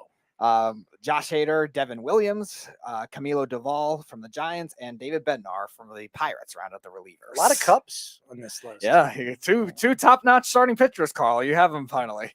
We'll see if they start Steele. That'll be interesting to see. I would imagine. I think Gallen deserves it the most, so I imagine they have to start him. But again, Strider's had a really good year too. But again, you wonder what the park factors too. If they would go something. See, if Kershaw was pitching and he was healthy, maybe they would start him as a ceremonial thing. But Gallen, I think, is the one that deserves it. Speedy, you ready? All right. Jeff, we're going to do bracket war, so we'll let you go. That's perfect. That was, great. But congrats to the Yankees hitting coach for hitting more home runs than Aaron Judge in the last 40 days. What a feat that was. The batting coach has more home runs, but Aaron Judge is an all-star. That's fucking terrific. Goodbye. All right, so we got 2 1 seeds in this particular set. We got onto the Elite 8 now. So we got Babe Ruth and Muhammad Ali, and then we got Michael Jordan against Hank Aaron. Here we go. It's time for bracket. It's time for bracket wars. All right, we'll start with the 13 seed, Hank Aaron, making it all the way to the Elite 8. I can't believe that. He beat Tom Brady in the last round and beat Rafael Nadal in the first round. And we had the fans vote the final vote. And it actually took 2 polls because the first one was tied. I think there was 9 votes in the second one. Yeah, no, there was a lot more in the second one. And Hank Aaron got which is surprising too. You would think recency bias, but not the case here. Hank Aaron hit 305 with 755 home runs and 2,297 RBIs, 240 stolen bases, and an OPS of 928. Aaron was an All-Star 25 times, won 3 Gold Gloves, 2 batting titles, and an MVP and a World Series title, both in 1957. Aaron is an MLB's all-time leader in RBIs and total bases, and held the home run record from 1974 until 2007, when Barry Bonds broke his record. Aaron is third all-time in his career hits with 3,771. He would still have 3,000 career hits even if he took away all his home runs. Aaron is fifth in his runs scored with 2,174, and is one of 4 players in MLB history to have 17 seasons with 150 or more hits. Hank Aaron, overall, when you look at his numbers and his longevity and what he did, batting .305 is not easy career, 755 home runs. Really, he is the real home run winner. Yes. If you really look at it, if they want to take away steroids and Barry Bonds, he's still, to me, the home run champion. And 2,297 RBIs. I mean, it's ridiculous. It really is. It's something that you look at the numbers, and I don't think it'll be ever compared in the major leagues for the next 20, 30 years. That's how good of a hitter he was. And his longevity, he played, 20 some odd years? Yeah, 24 years? I think the only years he wasn't an all-star was his last year in the league and his first year in the league. And he had 25 all-star appearances out of 27 years. One of the top 7 players in major league history. Absolutely. So I would think that. And I agree with you on like the fact that it's a true home run champion too. Because you and Josh were talking about it before, like how much does the steroids really make a difference? It can make a difference though for 7 home runs, you would imagine. Yeah. So in a record, like Barry Bonds, you could drop him he's still 700 something, but you could probably drop him in the lower 700s more with Babe Ruth. So yeah, I would say Hank Aaron definitely. And just the longevity, batting .305 his Right. career. I mean, it's ridiculous. 2,297 RBIs. I mean, 2,297 RBIs. I mean, it's ridiculous. And three different teams, because he was on the expansion Braves too, and then they moved to the Brewers too. So when the Braves first went to Atlanta and with the Brewers, a lot of new players all at once. And 3,771 hits. You look at all his records. 2,297 RBIs will get you in the Hall of Fame. 3,771, anything over 3,000 hits will get you into the Hall of Fame. And 700, over 600 home runs will get you in the Hall of Fame. Hitting 300 in your career will get you in the Hall of Fame. Honestly, if you look at his numbers, I mean, it's ridiculous. Hank Aaron's one of the top 7 players of all time. You can't even argue that. He was a fantastic talent. Yes, indeed. And the number 1 seed, Michael Jordan. Michael Jordan was a 14-time All-Star, 10-time NBA First Team, 9-time Defensive Player of the Year, 10-time scoring champion, and 5-time MVP. Jordan won 6 championships and was NBA Finals MVP in all 6 of them, and never needed a Game 7 to win any of those titles. Jordan also won a national championship with North Carolina in 1982 and a 2-time Olympic gold medals in 1984 and 1992, the Dream Team. Jordan averaged 30.1 points per game, 6.2 rebounds per game, and 5.3 assists per game in his career in the regular season. Jordan also averaged 33.4 points per game, 6.4 rebounds per game, and 5.7 assists per game in the playoffs. One of the greatest athletes of all time. I think the greatest athlete of all time. I mean, what he did for basketball, how he transitioned the game of basketball internationally, shoe deals, sneaker deals, opening up deals for so many endorsements for players in all different sports. He changed everything. He broke through internationally. It really turned sports into an international game. The basketball into the national game, and really helped sports build international, American sports build internationally. Michael Jordan, I believe, the greatest athlete of all time. Yeah, you look at the influence he had on so many different generations of basketball too. We talk about it with influence of kids with a lot of these other popular athletes like Tiger Woods, we were talking about in the beginning, but somebody like Michael Jordan's done it for so many different age groups too, and like you said, so many different areas of the world. It is just insane. And again, what he did on the court was just intimidating. Who do you have? I gotta go with Michael Jordan here. I love Hank Aaron too, but I think the run ends. I'm surprised Hank Aaron got as far as he did. I thought there was a lot of Tom Brady chants and lovers out there, but they took Hank Aaron. And honestly, you can argue that because Hank Aaron was a special player. Aaron, so he was a special player, but I had Tom Brady. I thought Tom Brady should have won. I think winning how many Super Bowls? Seven Super Bowls. I mean, and 5-time MVP in the playoffs. I mean, it's ridiculous. It really is ridiculous. So that's just me. Anyways, our next competition, the number 4 seed Babe Ruth versus the number 1 seed Muhammad. This is going to be interesting.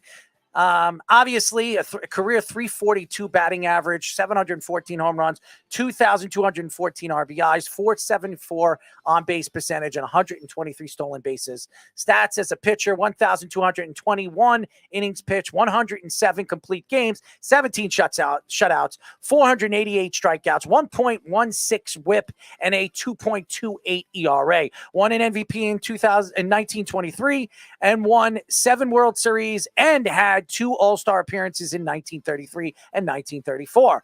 And the first 2 years of the MLB All-Star game existed. But Ruth had 11 seasons of over 40 home runs and 13 seasons over 100 RBIs. Ruth led the league in OPS in 12 out of his 13 seasons from 1918 to 1931. Honestly, the greatest baseball player of all time. There's no argument to it. If anybody asks you who's the greatest baseball player to ever play, if you look at the numbers, statistics, and even the ballparks, how long it was, the game was completely different. The balls weren't juiced like everybody thinks. The bats were completely different. Honestly, Babe Ruth is the greatest, and probably Babe Ruth would probably hit. Obviously, they're faster pitchers; they throw harder, but he would have transitioned in the game now and today. So I think he would have hit more home runs because of the ballparks being smaller than they are, and his power it was just ridiculous. So in the game and the way the game is played now, power is everything. So I don't know if he hits 342, but I think Babe Ruth hits over 300, and I think he hits over 800 home runs. That's how good he was and how powerful he was. So, and maybe 3,000 RBIs. So, Babe Ruth, the greatest baseball player ever to live. Yeah, because you also get the access of modern training too, where Babe Ruth was trying to do it in an era of like the U.S. history when it wasn't as much invested into sports as a whole either. These baseball players were playing with all these like oven mitt looking gloves, and like it was being done on Civil War fields. So like that's how much they had into sports at that time. And it was a dead ball era, small ball. You could do all different rules, and Babe Ruth changed it by saying, all right, I'm going to hit a bunch of home runs. I'm going to call my shots. And he did that. The number 1 seed, Muhammad Ali. Ali finished with a record of 56-5 overall record, with 37 of those wins with KOs. Ali started a professional career of 31-0 until he was defeated by Joe Frazier in 1971. He spent 11 years undefeated, 1960 to 1971. Ali also won a gold medal in 1960 and 6 gold medals in Golden Gloves and World Championship events from 1959 and 1960. Ali was part of some of the greatest fights in boxing history, including against Frazier and Sonny Liston, which many believe is the greatest individual fight ever. Ali was a BWAA fighter of the year 3 times. The Ring's 6-time fighter of the year and athlete of the year for Sports Illustrated Association Press in 1974. A lot of people say Muhammad Ali is the greatest boxer of all time. I disagree. I watch boxing religiously. I've seen a lot of great fighters and a lot of great heavyweights I never got a chance to see. Rocky Marciano, undefeated fighter who died in a plane accident. Joe Louis, who got eliminated early in this competition, who you can compare and contrast Muhammad Ali looked up to. Joe Frazier, another one. George Foreman. There were a lot of good heavyweights. Mike Tyson, who I think in a 6-year span would have knocked out anybody at any time. So I'm not taking shots at Muhammad Ali. Do I think he's a number 1 seed? No. I mean, you put him there because a lot of people loved him. But Muhammad Ali is definitely worthy enough to be in a top 3 seed. So I would say one of the greatest boxers of all time. Yeah, and a good stretch of longevity in that period of time too, and so much influence. And like you're saying, fought a lot of these classic battles too. Yeah, I know you were nitpicking on the Sonny Liston one, thinking he paid off the fight. I think he was, which is interesting to think. I'm not the in-depth guy to know about that, but again, he had a great run for a very, very long time too, and a great influence on this sport. Who do you got? I'm gonna go Babe Ruth here though, because I'm gonna say this. I think Muhammad Ali, there was a little bit of time he had some titles stripped, I think. I forget what it was for, but I was reading about it when today. 5 years. He didn't Yeah. want to fight in, I think it was Vietnam. Okay, so yeah, so political end of it, I think that'll ultimately hurt his case here because they're both extremely influential positively for their sport too. Babe Ruth, I think doing it with baseball though, the way he did it in a sport that transformed itself so much means a He lot. transformed the sport. Yeah. He transformed it. I'm going with Babe Ruth though. It's hard to bet against arguably the greatest baseball player ever in a time that he just dominated. And yes, there were not as many teams, but to look at the ballparks and even a guy his size, the guy was over 300 pounds. Right. And he had 23 stolen bases. I mean, he was a pitcher. He had pitched for 1,221 innings. I mean, 107 complete games.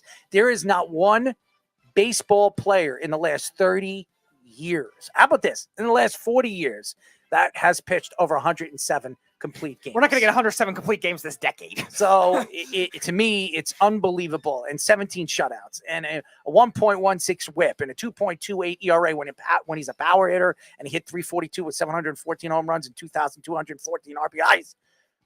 It's hard to bet against Babe Ruth. So I got Babe Ruth. All right.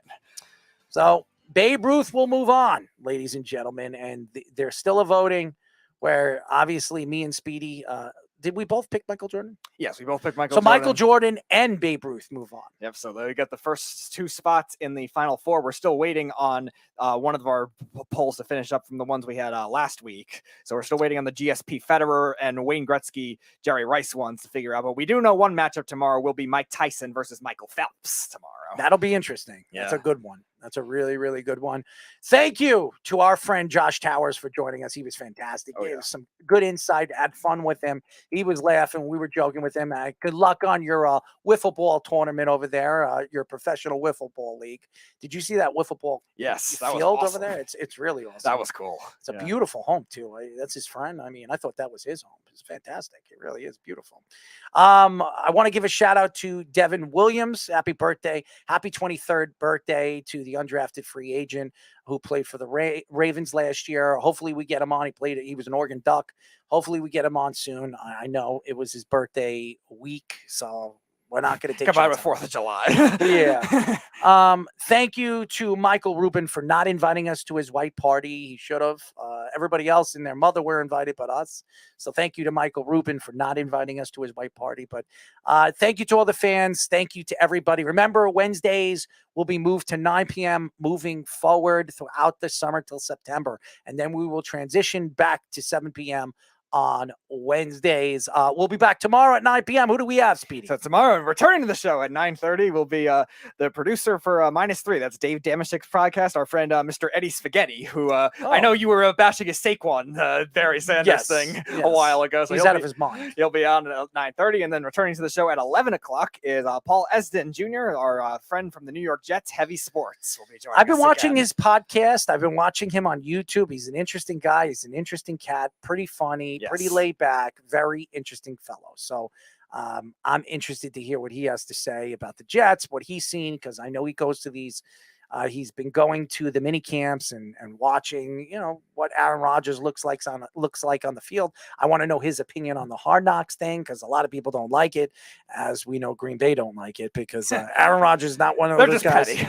Well, Aaron Rodgers over there did not want to be or had no interest in wanting to be on Hard Knocks. Now all of a sudden, if the Jets are on, he has no problems being on Hard Knocks. So it just shows you how bad it was in Green Bay. So You're not getting that much love, Green Bay. No, he loved the fans. No, but the ownership and the management. Oh, he couldn't stand the management. You heard him. He did not like how the management treated him and how he was misled about believing if he wanted to come back, because you heard him. He was 90% sure he was going to retire until he came back from the darkness. Right. And then when he said he had no phone calls, no reach outs, and then he heard what management said about Jordan Love, that he's ready to take over. He felt he was very much disrespected. But he wanted Brian Gutekunst fired. Yep. And he respects the fans. He came out and respected the fans and told the fans that this is not something that he wanted. He wanted to be a Packer for life, it's so funny because I have a lot of respect for Aaron Rodgers now, because he came out for all the great quarterback play and all the great players that played for the Green Bay Packers. He believes he's the greatest to ever play. And we've had 2 or 3 Green Bay Packers, some of them that really barely played with Aaron Rodgers, said that he's the greatest player to ever play for the Green Bay Packers. It says a lot about who he is as a player. So one of the biggest and greatest franchise in the NFL and NFL history. So, and when you hear that about who Aaron Rodgers is and how talented he is, it just speaks volumes of who he is on and off the field, because a lot of these guys said that he's a good person. He's a good guy. Even our friend Mike Wall, who played with Brett Favre, said Aaron Rodgers is that. So. He also said that Aaron Rodgers was pretty down to earth more than Brett Favre was. Right. So it just explains who he is as a player and how people judged him or misjudged him as a player on and off the field. So tomorrow we will be back at 9 p.m. Until then, this is Speedy Petey and Errol Marks, or Errol Marks and Speedy Petey, saying good night. And by the way, good night. It's the Worldwide Sports Radio Network.